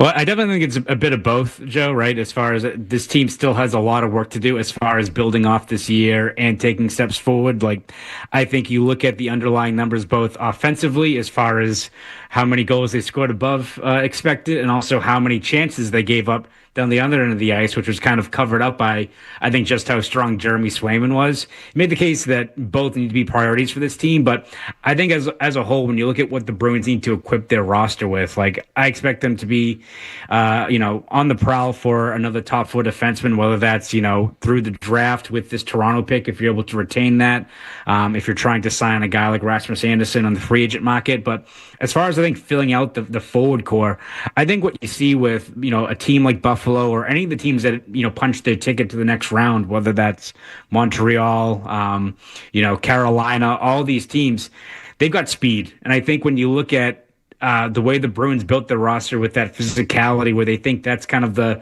great equalizer in the playoffs, I think the NHL's kind of changed a little bit, where if you fill your lineup with guys like Buffalo with, Josh Doan and Zach Benson and all these guys that can skate well, and the ice kind of shrinks in the postseason as it does every single year. If you have those guys that can, retrieve pucks, can force turnovers, can make plays out of nothing, I think that's what you got to fill the rest of your lineup with. So I think the Bruins have to be looking at equipping their roster and adding a lot more speed and skill all throughout their lineup if they want to, I think, take that next step moving forward. David Pastrnak talked about that. When you guys were having your exit interviews, he talked about how he needs to shoot the puck more. And this year he thought of himself as more of a playmaker. He didn't hit the 30 goal plateau, 29, but he was outstanding in sharing the puck. I actually thought that was a good thing, Connor, like him trying to become more of a playmaker this year, but he kind of thinks he should shoot more. So I don't know. Does that mean he needs more support around him? Is that what you kind of mean by, you look at these other teams and the way that they're supported? he feel like maybe he has to do more, or did he have to be more of a playmaker this year? I think that's what makes him a really unique player, that he's not, a one-trick pony, Joe, right? As far as offensively, he's not an Ovechkin where he's just going to be dialing up one-timers, as was maybe what he was during his first couple of years. He can kind of adjust his approach with what the lineup is around him. But I think ideally, you could still have David Pastrnak be a playmaker, but he can still be a 40-goal threat, right? Like, this is still a guy that when he's got a lot of talent around him, he can adjust to whatever's out there. And I think you saw for most of this year when he's playing with Elias Lindholm, who doesn't really operate with a lot of pace and might have a recurring back issue that is a bit concerning for the Bruins moving forward. You see where he's kind of limited, where I think it puts the onus on David Pastrnak to be the guy that is fully driving play, is trying to be a playmaker. And I think you saw even during those stretches where David Pastrnak was skating with guys like Fraser Minton and Marat Husadinov, who, in a perfect scenario, maybe aren't your top line players, but you see the pace they operate with, and those guys are, I think, a lot more puck dominant. Like Marat Husadinov usually has the puck on his stick. And I think you see David Pastrnak being a little bit more freed up when he's with those guys, where he's moving his feet, he's getting more engaged, he's much more shot ready, as opposed to always having the puck on his stick when he's with guys like Geekie and Lindholm. So I think definitely one of the top priorities for the Bruins is just finding another scoring threat to put with David Pastrnak. You heard a lot going into the trade deadline about Robert Thomas, the St. Louis Blues centerman who was out there in trade rumors. I imagine he's going to get dangled out there again. It will cost a ton to get him. He's signed for 6 more years. He's an 80-point player, but he's the type of guy that even if it means giving up a couple of firsts, Dean Letourneau, some of these prospects that you've kind of coveted, he's a player that I think if you put him in the first line role as kind of the setup guy for David Pastrnak, he's going to give you 85, 95 points a season, and would not surprise me if David Pastrnak's back to being a 45, 55 goal player. If you bring in a guy of that caliber, I think that's what he needs. So you just triggered a question in my head. Marco Sturm's the guy. Like, I loved what he did this year, changed the defense up, all that. Like, he's the guy going forward. I thought he was great. Does he want to coach veterans? Or you mentioned, trading guys like Dean Letourneau and this pipeline of young prospects that they have. Is that the philosophy of the organization, is they would go and get high-impact, high-priced players? Or do they want to use the draft picks that they have and go out and attain those guys? Or do they want to get younger?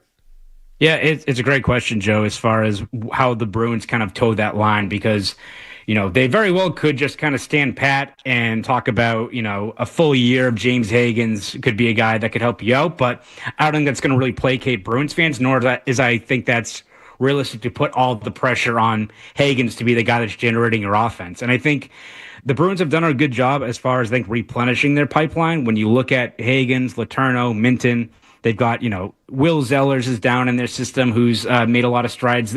They've done a pretty good job of just giving, adding more legitimate talent to their prospect pipeline. And again, if they're able to get Toronto's first round pick and it drops to 6th or 7th overall based on the draft lottery tomorrow, you have another blue chip talent that, you could draft your future top 4 defenseman based on if they're able to retain that pick. So you're in a good spot. But I also think you heard David Pastrnak mention during breakup day that, hey, he's also turning 30 at the end of this month. I think there has to be a little bit of urgency. And I think the Bruins also have enough assets where, you could cash in to try to get a guy like Robert Thomas, even if it means giving up a Letourneau or a Lohrei or a Poitras without, selling the entire farm. The Bruins really haven't been in this spot before where it's, all right, you're coveting 1 or 2 of your top prospects and you don't want to do it because your pipeline is barren after that. You could conceivably trade for a guy like Thomas or Jason Robertson from the Dallas Stars if they can't pay his contract and still retain, some of that young talent that helps out your roster. And that's kind of what a lot of these teams have done, where you look at like the Florida Panthers. Yes, they have like a franchise centerman and Alexander Barkov, and they've been really frugal with their trades with guys like Tkachuk and Reinhart, but also they have a few younger players in their system who have filled out key parts of their lineup, like Anton Lundell, rather, who killed the Bruins in the playoffs last couple of years. He was the first-round pick that they kept, right? So it's all about, I think, sprinkling in the younger talent, but when you're also in this bit more of an urgent window like the Bruins are in now, I think you can give up some of that draft capital if it means helping out your current core moving forward. Talking about Conor Ryan, Boston Globe. He's there all the time. I'm curious your thoughts on the McAvoy situation. I was here. I'm just a radio guy who sits behind a microphone and criticizes everybody. I thought the slew foot was bad. I thought it was dangerous. But when I saw him get up and no one from his team went over to do anything about it, and then he single-handedly ran over with his stick to slash and also missed, come to find out he had a broken hand, I just thought, as a leader, and maybe, the season's over and it got the best of him. But, dude, in hindsight, it was a bad move. He's probably going to be suspended. He has a hearing next week. I hated it. I was curious your thoughts on it. Yeah, I think disappointing. And I agree, Joe. I don't like either one of the plays there. I think it's a dangerous play from Zach Benson to slew foot him, where you're both going full speed into the boards, right? It's a dangerous play even if these guys are kind of stationary along the ice where you could hit your head off the ice, all that sort of stuff. You both going full speed into the boards, someone could crack an ankle. You could really injure the player there. So that's disappointing. And I was kind of surprised that I don't think Benson was going to get suspended, but the fact he didn't get fined or anything, I found kind of curious. But I agree, if you're Charlie McAvoy, and it's been a long year for him, he's taken his beatings. You still, as a leader at that moment, you can't react that way of seeing red and trying to chop his arm off there as well. So it's disappointing for McAvoy. It's disappointing for the Bruins, where, as you said, it's an in-person hearing, which means he could be suspended more than 6 games. And if you're the Bruins next October and whatever moves they make, you want to start the year strong, you're probably not going to have, your best defenseman out there for that stretch. And it's even something that Marco Sturm mentioned on Sunday of talking about Charlie McAvoy's game, where he was encouraged with, especially in the regular season, with how many injuries and setbacks he had, that he made some strides offensively. And I think you saw that during the regular season. But Sturm mentioned one of the big priorities for him is, towing the line and being a little bit more even keel. He sometimes runs pretty hot, sometimes can run pretty cold. And it's those stretches where if you're a guy in McAvoy who's expected to be one of the leaders of this team, you can't have those outbursts like that, because as much as you might have hated the play, you can't take yourself and put yourself in that spot where the Bruins are going to be the ones paying for it next fall. Yeah, and just thinking of McAvoy's career, he had a heart procedure at one point, right? Mm-hmm. He had a shoulder. I mean, this year, how many times he got hit in the face, right? He's taking a beating. Yeah, it's been one thing after another. It's been a rough year for him. And I see the thing with McAvoy that gets me is you watch him on Team USA or somewhere else. He looks every bit of the player that he's propped up to be. And again, I'm sure he does a lot of different things that maybe we don't see on a day-to-day basis. Okay, but I just don't think he's physical enough to be. I don't know. Could these injuries in the long run, now a broken hand, I don't know. Is that what's fatiguing him? I shouldn't use the word fatiguing him. Is that why we're not seeing the best version of Charlie McAvoy?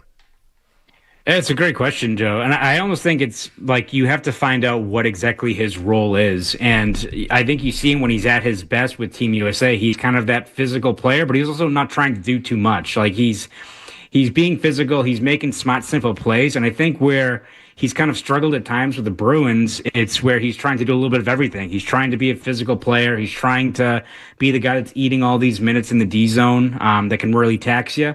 But also he's running the power play 1. And this is where, going back to the Bruins and one of their offseason needs, if it means adding another top 4 defenseman, or if we're able to draft a player with that Toronto pick, if you keep it, and it ends up being a guy that you could pair with him moving forward, who maybe can handle more of that workload, whether it's the offensive part of his game or what. I think McAvoy is at his best when you see him as he is with Team USA, where he can be kind of the physical complement to a guy like Quinn Hughes. And it's not to say the Bruins are going to have a Quinn Hughes fall into their lap, right? But I think simplifying his game and also just not asking to do too much is one of the things that's going to help him out in the long haul. So how the Bruins find that guy remains to be seen. But I think you see that around the league, that some of the best defensemen out there, they're talented in their own right. You see what Quinn Hughes and Cale Makar and all those guys do, but they also tend to have a defensive partner who balances them out. Devon Tays has been with Cale Makar the last 7-8 years with Colorado. He's not the flashiest guy. Not a lot of guys know really who he is, but gets the job done and makes life easier for him. You even saw, I think, with McAvoy and Grizzlick during those first couple of years. Bit of a flawed pairing in the playoffs, but Grizzlick did a lot of the dirty work with the puck transition play that made life a little bit easier for Charlie McAvoy. I think finding a guy that can maybe make life easier so he doesn't have to do so much on his to-do list on every single shift, I think can help him out in the long haul. All right, I'll ask you this because I thought that was a leadership issue or a moment where the team did need a captain. Is the next Bruins captain currently on the roster?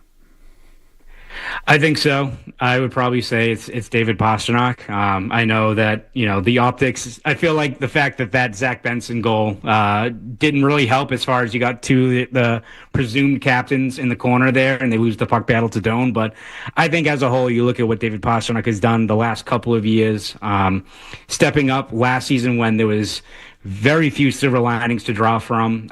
The role he's taken this year is still being more of a vocal leader, a guy that maybe leads a little bit differently from maybe a guy who's a little bit more intense like a Brad Marchand, but I think works well with the younger players who I think you're going to see a lot more of them in the lineup. I don't think it's a mistake that James Hagen's spot in the Bruins locker room is right next to David Pastrnak. As far as how they operated this year, McAvoy and even Marco Sturm mentioned that their main priority wasn't really to single out one captain. It was more of just setting a new standard, identifying other leaders like guys like Zadorov, who I think have stepped up, and kind of resetting that culture. But I think if you want to take that next step as a team, you do need to have that one captain moving forward. And I think you look at whether it's just his play on the ice, how he is in terms of being a little bit maybe more even-keeled than a guy like Charlie McAvoy. If I had to pick, I think it's David Pastrnak, and wouldn't be surprised if they make that call at some point before the season starts in October. All right, tell us about the lottery. Where do the Bruins stand? What are their chances?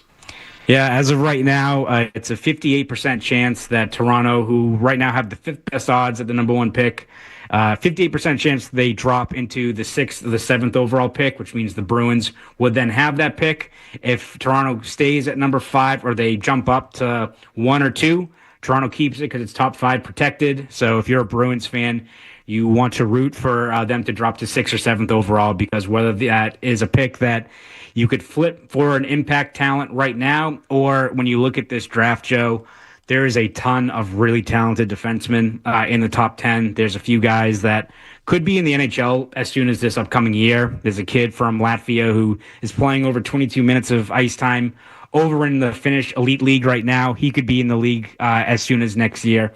But there's a lot of guys that if you're looking for a long-term fixture on the right side or even a potential Hampus Lindholm replacement on the left side, there'll be plenty of options if they're able to keep that pick. And I think that would maybe accelerate or maybe make things a little bit more clear as far as what the Bruins offseason plans are if you are able to keep that pick. All right, man. What's your hat say? I can't see it. What is that? It's the Arc'teryx. It's the one I get to wear when I feel like I'm being outdoorsy. Like the 2-3 times a year I get to do it. So what is it? Maybe I don't know what that is. It's like the Patagonia ones. It's the only thing I can afford because everything else, like the puffer jackets, too expensive, all that stuff. So I wear the hat to look legit. Oh, so like everyone wears a North Face or something else. Yeah, exactly. You go with the Arc'teryx. Yeah, exactly. It's like, I can't get like a Canada Goose jacket or something, but I'll wear like a little beanie or something if it's on sale to look legit. That's the approach. You mean to tell me there's nobody on the beat or around the beat that can hook you up with some swag?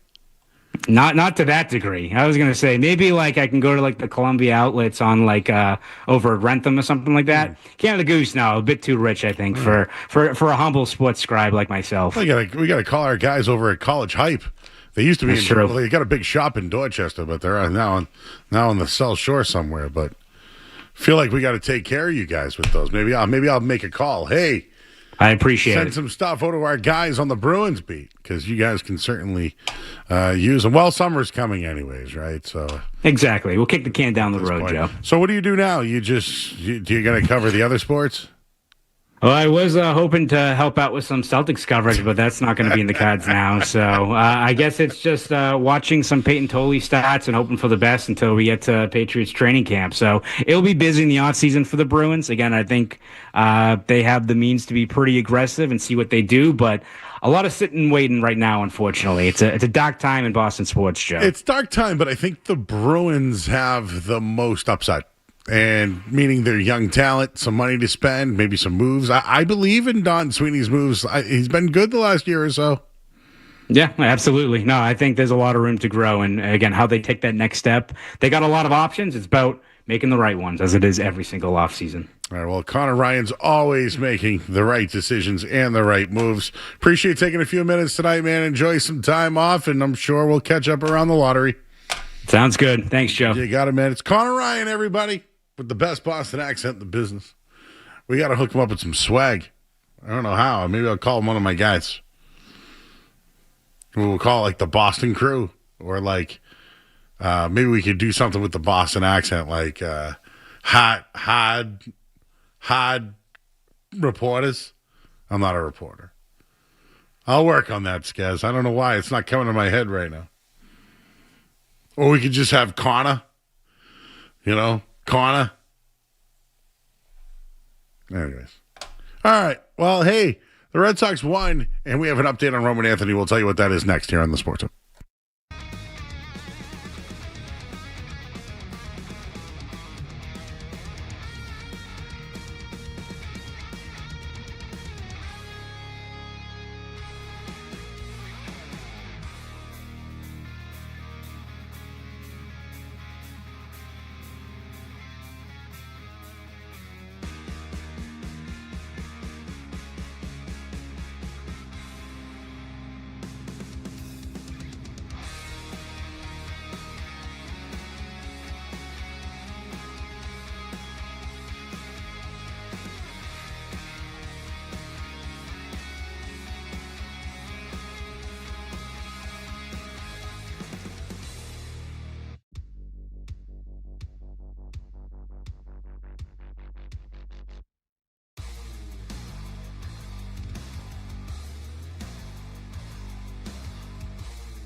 More Joe Murray. More Joe Murray.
I should have been all over that one.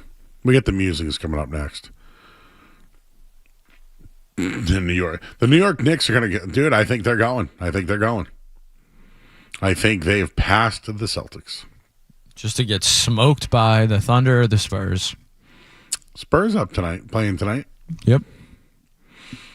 How far are the Celtics from the Spurs or the Thunder right now? I think they're a little ways away, Joe. I feel like 3 or 4 players away. Thunder are deep. The thing with the Thunder is Hartenstein's like a solid big, but like they're deeper than that, right? Like they're in Chet Holmgren. And I know he's not necessarily a big, but he's very tall. And then the Spurs have multiple bigs. Luke Cornett, Wemby's obviously huge. They could go Olynyk if they really, really want to into their bench. It really is kind of interesting how far off, some of these other teams are. And then like think about the veterans that are mixed in. Like I know Harrison Barnes doesn't play much, but he's a vet, right? Who's been there before. Bismack Biyombo's another big that they have. Like they're loaded. And wasn't Champagny here? Huh. Was it Brad guy? Sure. Anyways. The Red Sox won 5-4. They almost blew it. And for those that didn't hear this story over the weekend, well, first, Ceddanne Rafaela, fly ball to the outfield, goes to make a throw at second base, but again, Skaz, I played first base and third base, so I wasn't a middle infielder. Maybe you played middle infield before? But I was always told, I know how to work a bag, though. I can work the bags, Excuse baby. me? I know how to work a bag. So at first base, I know if the ball's hit to the left side, I got to get on that left corner. If it's hit toward shortstop, second base, I got to get on that. If the ball's going to go up high, I got to get on the back end of it. I got to put my side foot on it. I got, sometimes you got to straddle the bag. You'd right? say you're a bag expert, Joe. I know the bag. But at second base, it's a little different, right? Stolen base, you straddle in front. Straddle it's a different in front. bag. Going to the outfield, you straddle on the outside, or you put your left foot on the outside and you know. Well, let's just say Trevor Story's been a veteran in the league for a long time, working bags, right? You would think he would be very familiar. He was not in the right position fundamentally to make the play. Bad bag work. Bad bag work because he's a veteran. And I get it. If you're not going to straddle, you got to now go to the outside and position yourself. So this if you're watching on YouTube, it's the catch and swipe, catch and swipe, or you put a target for the guy to throw it and you drop the tag right on him. He was not straddling or positioned correctly. He was a little bit more to the outfield. Where Ceddanne Rafaela goes, bro, what are you doing? We could have had him. So, young player, veteran, right? You get where I'm going with this? Young player, veteran. So, what do we hear last night? It's getaway day. They're on the road. They're leaving to go out to wherever they are, Detroit tonight. And this is the quote. Contreras, our buddy Wilson Contreras, said it probably doesn't help. The lineup has a number of young players who don't have much experience in dealing with slumps. Is that a veteran calling out the young players? Sounds like it, right? Because he even says the lineup has a number of young players who don't have much experience in dealing with slumps. Then, minutes later, Marcelo Meyer seemed to take exception to that explanation. To me, that's just kind of an excuse. Now the young player saying that the veteran is excuse-making. Blame the young guys, says Meyer. But at the end of the day, we are all playing baseball. We're all pros. We all know what we need to do. I don't think we're doing a good job with runners in scoring position. When you don't do that, you don't score runs. So you have Wilson Contreras blaming young guys for the lack of offense, and Marcelo Meyer sticks up for the group while also placing blame where it actually belongs. It's everybody's fault.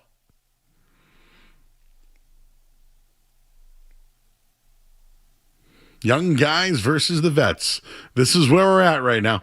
Cora guys versus Trace guys. Here we go. Would we call Tolley a Trace guy or a Cora guy? Meyer, Rubba Roman, who left tonight's game with a wrist injury and had x-rays and it's negative, but he's going back to Boston. Young guy. Tonight, Peyton Tolley pitches excellent. Who comes into the game? Veteran. What's he do? Almost blows it. Veteran versus young guy? I think there's a, what is the word I'm looking for? It's a Tool song. Not a lot. No, what is it? It's off of Lateralis. There's a strike. No, there's a. All I know is there's some issues going on between the young guys and the veterans, and it's showing. Agree or disagree, Skaz? Thumbs up. Dawson, thumbs up. Thank you, guys. Thank you. You don't agree. You do agree? 50-50 yes. Thank you. Want to do the musings? Dude, something happened to me today. I got to tell you what it is. We'll do it next on the Sports Hub. You're listening to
over the 76ers 96-68 in the third quarter.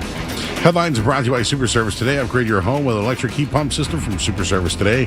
Stay cool this summer, warm this winter, save on energy costs while reducing your carbon footprint.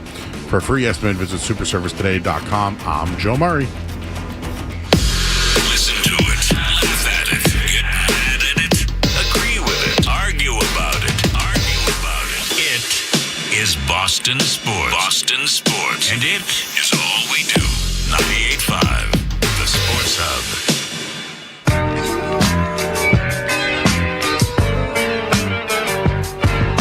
You want a random take? Murray's got all sorts on stuff in the world unrelated to sports. So sit back, relax, and get your mind in the game and listen to the words of a grown man complaining. Murray's musings here on the Sports Hub. You're going to get a lot of musings every day. A lot. Anything happen on your way in today or anything like that, Skaz? Pretty uneventful drive-in today, I do say, for a Monday. So, when I drive in, I start my day at Nesson, for those that don't know that. Not a cheap plug, I'm just telling you about my day. I drive Starrow Drive. I go over the Big Dig, okay, go that way from 93. Cut through Starrow, and then I go the back way to Watertown. So I'm there from 4 to 6 usually every day. So when I tell you about the mass hole move right there at Starrow where people always sneak in, well, I went straight today like a nice human, not doing the mass hole route. And when I took a left to get onto Starrow, I'm facing I'm underneath the green line. Ahead of me, to my slight right, is the police barracks, and to the far right would be the Museum of Science. Do you know where I'm talking about, Skez? Okay. So there's 2 lanes there. There's 2 to get into Starrow. There's 1 to go left back towards Tobin Bridge in 93. And then there's the far right, which would take you over that bridge where the barracks is to the Museum of Science. All of a sudden, I just hear some woman screaming next to me. Screaming. Middle fingers and everything. At you. Thought it was at me. It was the guy behind me. So I had my windows down because it's beautiful. 75 degrees. I'm rolling, baby. And she's middle fingering this guy and you da-da-da-da-da-da-da-da. And I'm telling you, it felt like 3 minutes. So then she sees me looking at her and she goes, "What are you looking at, Baldy?" And I said, "Your license plate." You know what she did? She panicked and just took off. I really didn't have her license plate. I really didn't care. I was kind of happy there was somebody mouthing somebody off trying to get it all out. I don't in support road rage or anything to that degree. But what could have made her so mad over there? Really, what could have happened? Now, sometimes it's a little tight corner over there. You might be taking up 2 lanes, but that's not our problem. There is something primal in humans, though, when it comes to driving, that they change into angry or, almost defiant human beings, because road rage is very prevalent, I would say, Joe, especially in this area. What's worse, road ragers or keyboard warriors? I would say the road rage, because that can actually harm someone. Yes. I mean, I know a keyboard warrior can harm someone's mental health and all that, but in terms of immediate impact, I think the road rage could have more dire effects there. But what are you looking at, Baldy? Baldy? When was the last time you were called Baldy, Joe? I don't know, and I just said, "Your license plate?" And she got shook.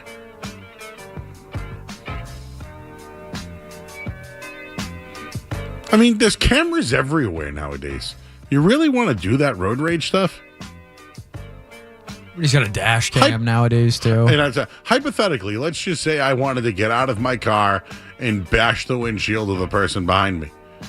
Wouldn't that be on the cameras? I would have to believe so, Joe. Someone would capture It's going to have my license plate and me, by the way. Who's going to mistaken me? I don't get it. I wish that there was more... Is there anything we can do to make the horns not make the same? Like, what can we do about this? Probably nothing. But anyways, I thought it was really funny that somebody was giving it. They were, oof. And I shook them. I loved it. It was great. At least I felt like I shook them. Anyways, what else is going on, Skaz? Anything else? Yeah, I heard you went golfing yesterday. I did go a little golfing with some members of the Sports Hub, Matt McCarthy, Alex Barth, Matt Stenberg. So the two Quincy boys in McCarthy. Yes, yep. Met him over in Norton. Norton? Did you guys go to Wendell's after? We did no. I had Sunday dinner, so it was just a quick 9 holes, Love Wendell's. Good day. Yeah, I haven't been to Wendell's in years, but good wings over there. Mm-hmm. Who did the best? Probably me or Stenberg, if I had to guess. McCarthy and Barth started strong. Who's the best golfer of the four of you? I think the best golfer at the Sports Hub is probably Matt Stenberg, if I had to wager. Really? I think Matt Stenberg. I think he might not say that, but I think if you asked people that have played with Matt Stenberg, he's probably the best golfer. He's a pretty quiet kid. Stoic. Quiet guy, yes. But he's got the shot. Does he talk smack on the course? No, not really. No. But he's got it. Does he used ever to be be a like, scratch I think golfer. I should use the 4 here instead of the 5? He's like one of these. He doesn't even need the driver. Doesn't even pull the driver out. Really? He's just hitting like a 4 iron. Yeah. Didn't expect that about him. Maybe he's on a high because of Philadelphia. Maybe. I heard Colin Cowherd give a take today. Oh boy, that the Celtics are the Eagles. Okay. Sure. Yeah. What the hell does that mean? Won championship. Sure. Been there a couple of times. Sort of the Nuggets, the Eagles too. Bad head coach. Okay. No, you're not following. No. I mean, sure. I guess. Yeah. Inherited a good roster. I can get behind it. Is Cowherd allowed to cross sports? He's allowed to do that? He has his own network, doesn't he? I'm just asking. I think so. Joe, have you had to make any customer service calls lately? Customer service? Like you need something. You have an issue or something. Have you made any calls lately? So, when I went to Vegas, yes, I wanted to ask about a charge that I had. Okay. So when I called, I said, "Hey, how you doing? How's everything going today?" They thought I was a voicemail. They thought I was like a... They didn't believe Joe Murray was real. They didn't think my voice was a real human. So I called back, and I'm like, "Hey, how's it going?" They're like, "What do you want?" And I go, I was there last week. I have a question that I'd like to ask you. And they're like, "I thought you were recording." So now, like, when I call, like, a real voice person, they don't believe it's me.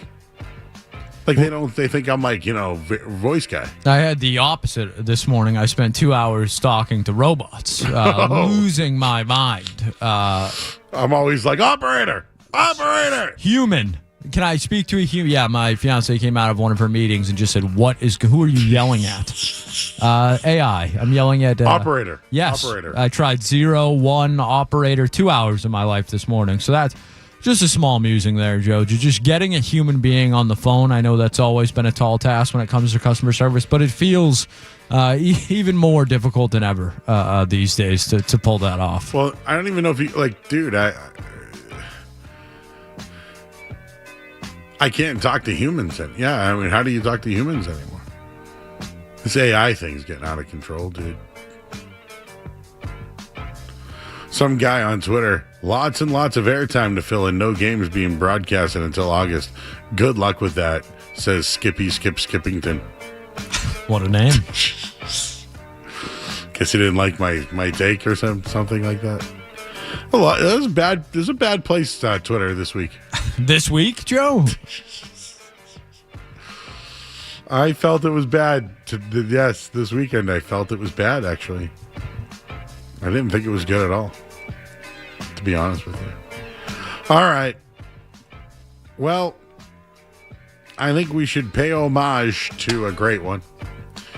I always told people this. They never appreciated it, but my second favorite baseball team growing up was the New York Yankees.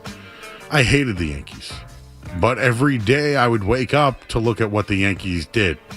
I would follow the Yankees. I would watch their games. I would listen to their broadcasts because I wanted to know what they were doing that the Red Sox weren't. So do I love the Yankees by any means? Hell no. But was John Sterling a part of my childhood and my life? Absolutely. And when I found out that he passed today, I got a little nostalgic. So, Skaz, why don't we hear, because there's some great calls. I'm sure there's one memorable one. The night show at 98.5, whatever iteration it has been, from DA to the predecessor to me, there's always been a little bit of a, let's just say there's been a nice... A respectable needling. Yes, between John and Susan Waltman. And I'd say, why don't we play some of the hits, guys? Let's hear from John Sterling and some of the hits. Nothing Yanks. His line to deep left field. That ball is high. It is far. It is gone. It is a 2-run home run for Austin Romine. Over the high wall and into the monster seats. Romy, my homie. He hits a 2-run home run, and the Yankees take a 2-0 lead. And that was a changeup from Sale, and Austin Romine really saw that from the hand. He was ready for it, which is why he was able to pull it. There's a drive deep left center field. It is high. It is far. It is gone to the back row of the monster seats. It's Glaber Day. Glaber Torres powered one into the last row of the monster seats in left center. And like a good Glaber, Torres is there, and the Yankees promptly take a 2-0 lead.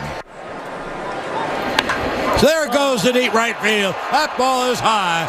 It is far. It is gone. Second deck. Yes, indeedy. This is the dawning of the age of Gregorius. He homers to right. A second deck job. And the Yankees take a 3-2 lead. Well, 2-8, man, here is Judge. Here's the 2-2. Swung on and hit in the air to deep left. That ball is gone. Over the high scoreboard wall and into the seats in left field. A Judgian blast. Aaron Judge homers to left to tie the game. All rise. Here comes the Judge. And that'll happen when you're a fastball pitcher and you won too many high fastballs. You can't get your spot every single time.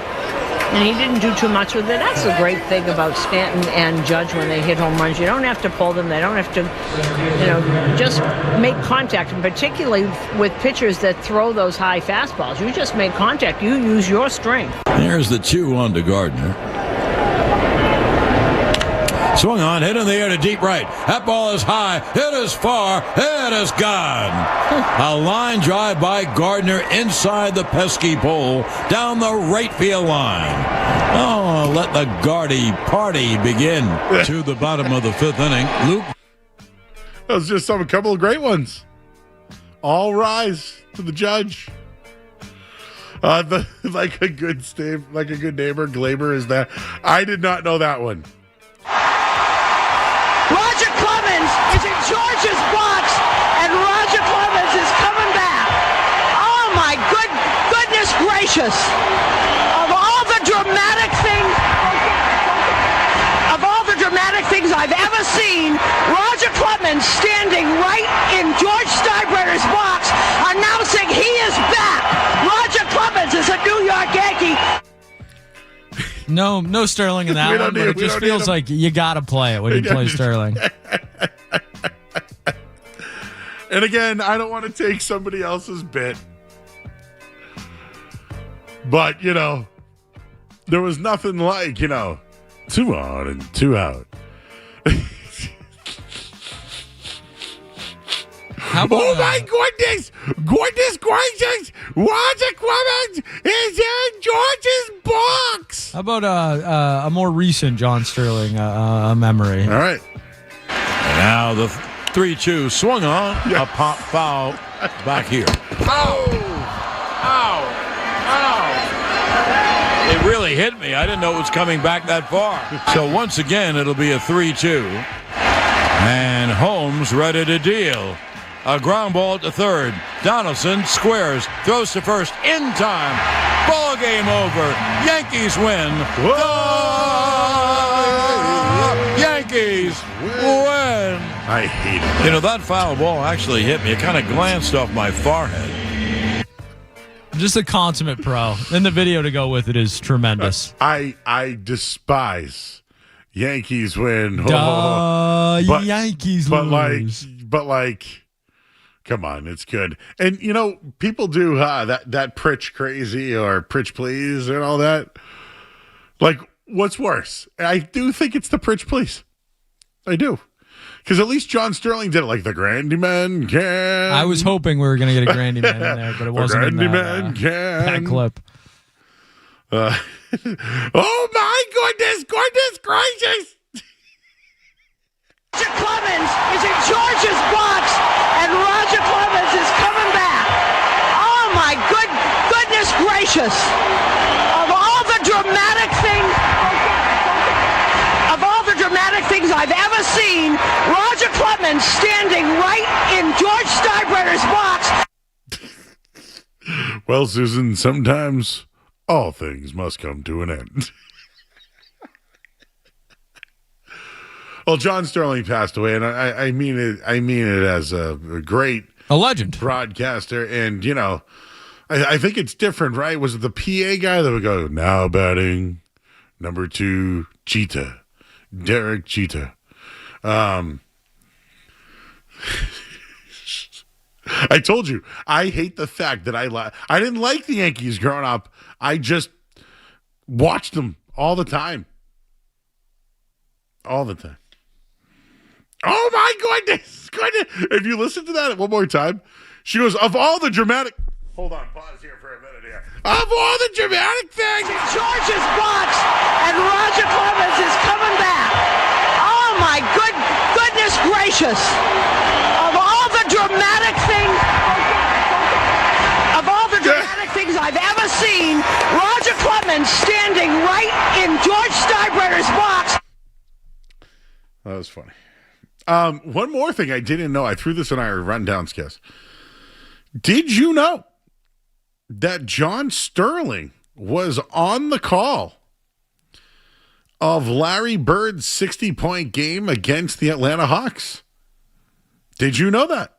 March 12th, 1985? I did not until today, Joe. Until you put that very thing in our Slack. It was sent to me by Bill Spiros. No, naturally, that's our guy, probably Bill. Covered the team. The night show historian that is Bill Spiros. that is Bill Spiros. Yeah, my birthday's March 13th, so March 12th, 1985 must have just been a banger of a day. But yes, John Sterling on the call, and if you think of some of these great calls, the Carlton Fisk call was Dick Stockton, I believe. Great broadcaster. Over Bird, great look.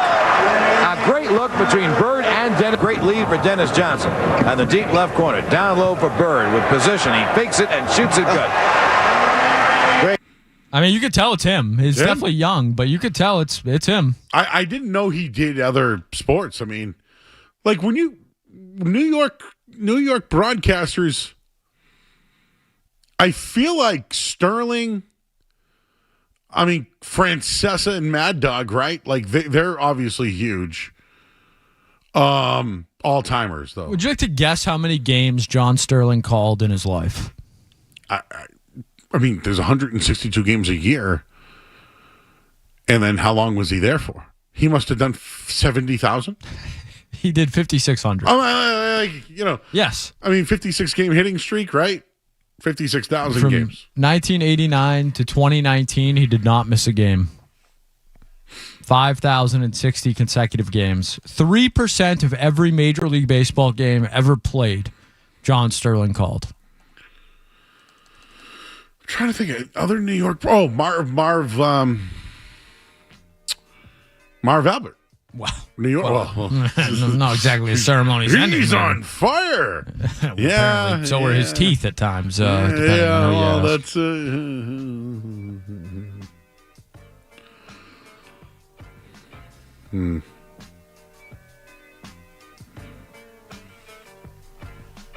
Anyways, just wanted to shout out John Sterling.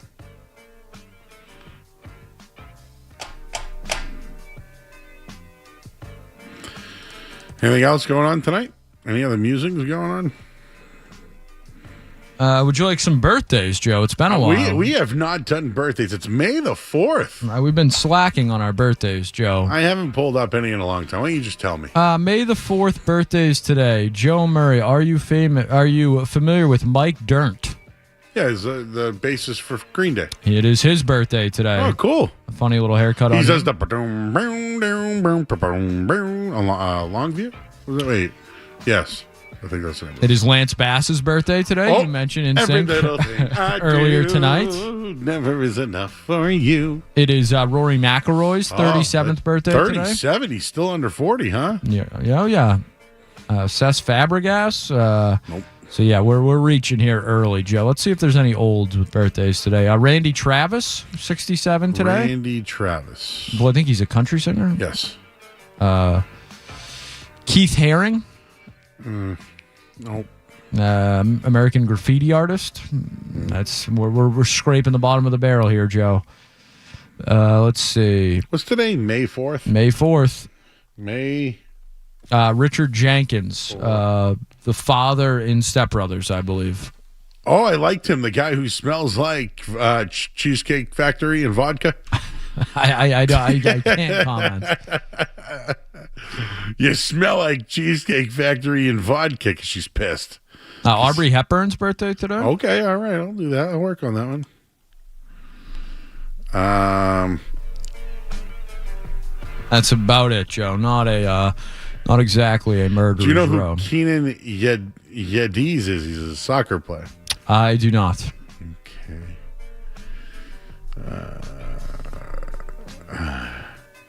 Will Arnett is 56 years old today. Okay. Randy Travis. Yeah, Randy Travis was that I want to fall in love. I can't. Sure. Whatever you say, Joe. Mike Dirnt's 54, huh? Green Day. Mick Mars, guitarist. This is 75 years old. He was Motley Crue. Is he still with us? Yeah, 75. Thank you for being with us still. Oh, no. I hope I didn't. A lot of Instagram models and stars. That's what I'm telling you about, the euphoria. Telling you, dude. Maybe I got to watch it. I don't know. I saw that sneak preview and I was interested. And yes, Sydney Sweeney was dressed as a dog. And I don't know why. I don't know why. Oh my God! Well, Susan, all things must come to an end. I don't know what it is about the. I am getting reports, too, that is how the Red Sox signed off of their win today. Oh, the really? Red Sox win. The Red Sox win. That really did happen? I believe. You know what? On the radio and on the TV. I believe. Shout out. And listen. You tip your cap. Can I just ask this? Do the Montreal Canadiens do anything like that? Like, I know what the Yankees do. The Miami Heat. They haven't won recently enough for us to know. Yes, I know. I'm just thinking of like the Colts. Did they do anything besides they hung a banner? The banner. Okay, all right. But is there any famous call of a rival? Well, remember the Penguins used to have the guy on the radio? Yeah, he's great. Michael Motorcycle and all that stuff. He was awesome. Did he pass away recently? I don't know if he retired or he's no longer the guy though. Yes. No, but we know the Yankees call. Yankees win. Whoa, yeah. I think they even tributed Aaron Judge's home run tonight to him, right? Probably. I think I saw it in Slack earlier. But yes, Like you can put it on the board, like Hawk Harrelson. Oh, that's a good one. Whatever. You're good. Put it on. Yeah, Hawk Harrelson, awesome.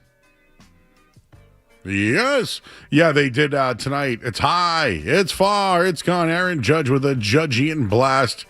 Here comes the judge, Michael Kay, famous broadcaster in New York, had that tonight for Aaron Judge. But, like, is there another...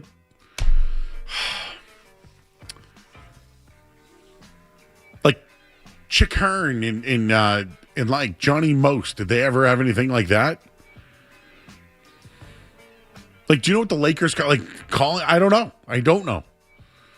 I almost wonder if we'll ever know again. Like, Yankees win. Like, come on. They don't do that anymore, right? Maybe this is the last of its kind. Anyways, I went long on that, but felt like the Yankees and John Sterling deserved it tonight. But again, I just, there's been a few iterations, is that the word, of the night show here on 98.5 The Sports Hub, over 15, or actually over like 09 to, we're like 17 years in now, I think. The previous versions of the show, I wonder if they did that today. Because how could you not? All right. We're going to get back to some business. We'll do all that next here on 98.5 The Sports Hub. More Joe Murray coming up on the Sports Hub.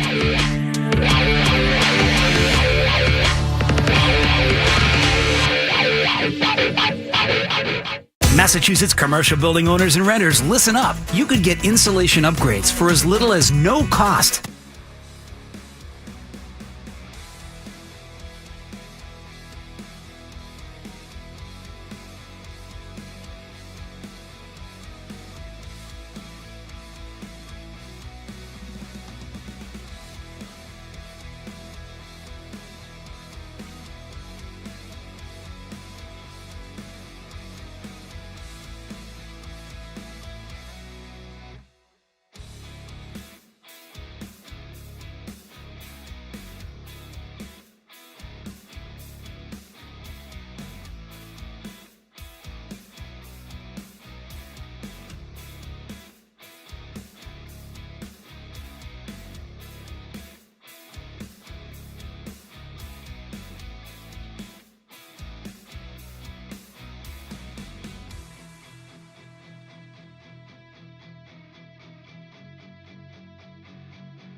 Just posted the Red Sox veterans versus the youth. Thank you, Dawson.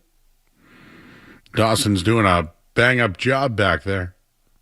Cutting video and getting YouTube clips. We're getting pizza on Wednesday from Volo, right? Volo Wednesday? Yeah. Call my guy Tony up. I'll be dancing. He's going to give us the headline coming up in a minute, but you know who's on hold? Sarko! Brother, my Joe, my man. Guys, shout out. Listen, Dawson doing a great job, just like you just said. Listen, before anything, the wife maybe says hi. She wants to know what time is food drop off, because she wants to surprise you guys. She really does. I know, and well, things have settled down a bit. We've had games and stuff, so we'll work on that. Okay, no problem. I don't know that I have a problem hearing you. Can you hear me now? Okay, I guess that's a little better. All right, so let me get on with it. So Mazzula, right? So this guy, like after the loss, right? He sits there, right, and says that, and it's as empty as winning the championship. Winning the championship was. And I cannot believe that a coach will say that. And it's absolutely ridiculous. And that's the type of, like, attitude that seeps into the team. You know what I mean? Like, I swear, I felt like every single player, like, pretty much didn't care that they lost the game. But never mind that. Okay, so we'll move on because there's a lot. There's a lot that with this whole game. But then Jaylen Brown going on Twitch, bro, and saying everything that he did and saying that this is the best season he had in his basketball career, and you're going to compare that to winning a championship, just show me how selfish he is, right? That is really selfish. And complaining, you know what I'm saying, about the agenda, about the refs, when you keep pushing with your left forearm, bro. What are you doing? You're supposed to dip your chest to get separation. You're not supposed to be doing what you're doing. Because what do you think happens when you do that? You're going to get called for offensive foul over and over and over, extending your arm. Now, can I just say something about Tatum? Yes, you're doing I'm going to great. give him all the props in the world. All the props in the world. Oh, by the way, real quick, Skaz, can you help me, by the way, what Jaylen Brown said, how many championships they was going to win? I think when he was talking to Taylor Rook. Well, you know, Taylor Rooks makes men say some crazy things, but I think he said 6 or 7. How many have we blown? How many chances have we blown, Skies? At least 2. Okay. Now let me get to Tatum. Mad props are coming back as fast as any athlete can do, like, you know what I'm saying, on Achilles injury. And I can tell you something, I'm not lying. I swear, and I don't like to put any bad mojo on anybody, but I already knew. I see this coming. I seen it coming. They should have finished this series also in 5 games. He wouldn't have got injured. Okay, fine. But it doesn't guarantee it wouldn't happen the next round. Because I'm telling you, he's overcompensating in the other leg, and that's exactly what happened. And now they're going to lie about the injury and say that it was a knee? It's a knee. No, it's not a knee. It's a damn calf strain, and it's stiffness and everything because you're about to tear the other one. And that's why they start him out. And I'm going to get to the end of the point, and here we go. So I'm so pissed off about I'm so pissed about this loss and me wasting my time and energy and even, everything, watching this season, getting excited at the end. And for them to go out like this again, bro, again. In the first round against a freaking playing team. Now, yes, got some players back, but I don't care. You are up 3-1. How do you blow this? How do you historically blow this damn thing the way you did, and you let actually Philadelphia be on the right side of history, okay, by actually coming back and winning a series being down 3-1. Look at what Detroit did. They were down 3-1, and they came back, bro. And even with a crazy collapse, right? Crazy-ass collapse that they did, right? Losing that game. And, that comeback, Orlando, they were up, and Detroit came back. And what a collapse. Orlando should have ended that series, but Detroit came back number one seed. They're not even as good as you, bro. But, okay, let me finish with, I'm sorry, just one more second. With Tatum. Matt Robson coming back. Good. Great. I love it. But I'm so pissed because I'm saying, as the leader of the team, if I'm watching you all year, your team cheering the team along, and all of a sudden, Game 7, you're sitting there, and you're just sitting there, no emotion. No emotion whatsoever. No getting up, no cheering your team along. No being let's just say, de facto assistant coach somehow, just helping out your team. And you're just sitting there with no emotion. After the damn game you lose, what do? Yuck it up with Joel Embiid, laughing, smiling. Joe, if anything, I'm thinking, isn't he happy they probably lost? Because he wasn't going to go and play in the finals. I'm telling you, it was going to shut him down for the year. He's probably happy that they lost because then that shows that they need him. And you know what? Him and Embiid shall go get a damn bungalow up in Sedona. I'm out, guys. I love you guys. Have a great night. Thank you. Sarko, that was incredible. 10 of 10 call. No notes. Perfect call. Sarko's the best. That was the most fired up I've ever heard Sarko. I've never heard him like that. No, never. He didn't swear. Well, minus 1,002 swear. He did not swear. The upset of the century. Very impressive, and I kind of co-signed most of his points. The last one, it kind of is the NBA nowadays, but I like, Joe, I think... you heard that, right? I saw you kind of... Tatum yakking it up at the end because he knows. You can't do it without me. Celtics can't win without him. Grass ain't always greener. And my take was he's been hurt 3 times to end seasons, and Jaylen's the one that hasn't come through. I guess to add to that is what Sarko just said. Maybe Tatum looks at it and says, you need me. You want me on that line. And when his extension comes up in 2 summers or a summer from now, they'll give him the extension where Jaylen is up for an extension right now.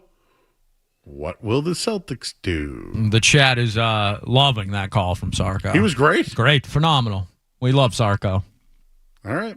Well, someone else who's phenomenal, who did a phenomenal job tonight, is Dawson Dabari. I like to call him Triple D. Don't know what his middle name stands for again. David? Yep. Dawson Dabari, but I'm going to call you Triple D without your middle name.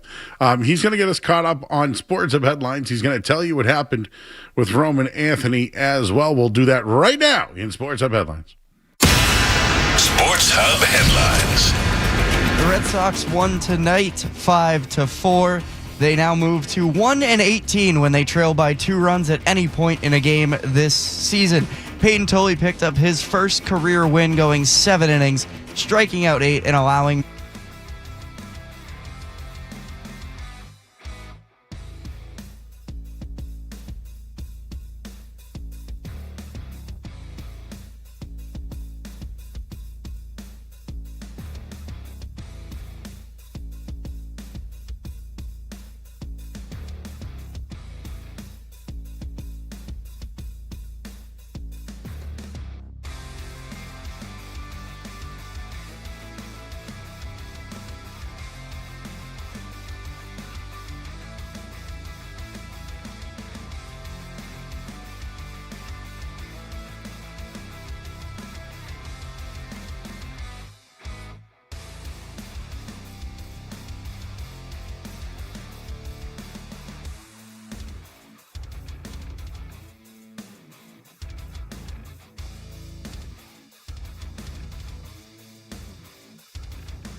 right, back here on 98.5 The Sports Up.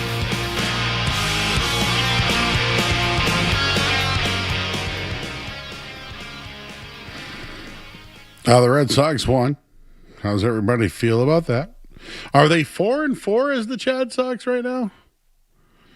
I think they're playing better. Wouldn't you say?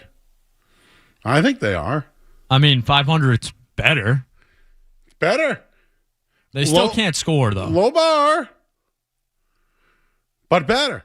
They don't score runs. They not sure if they have any pitchers left.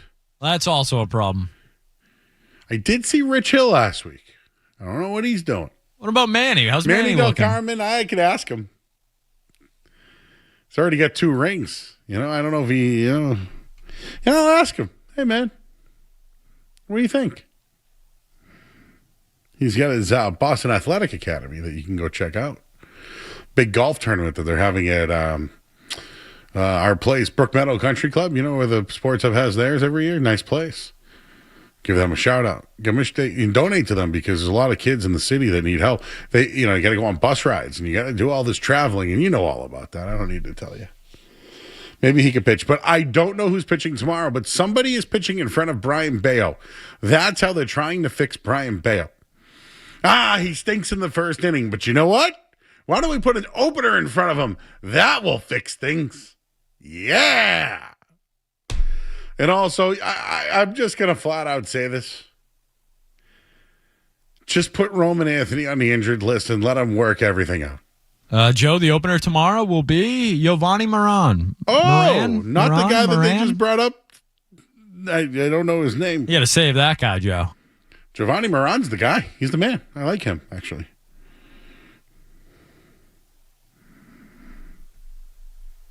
So, baseball, what are we going to do tomorrow night, guys?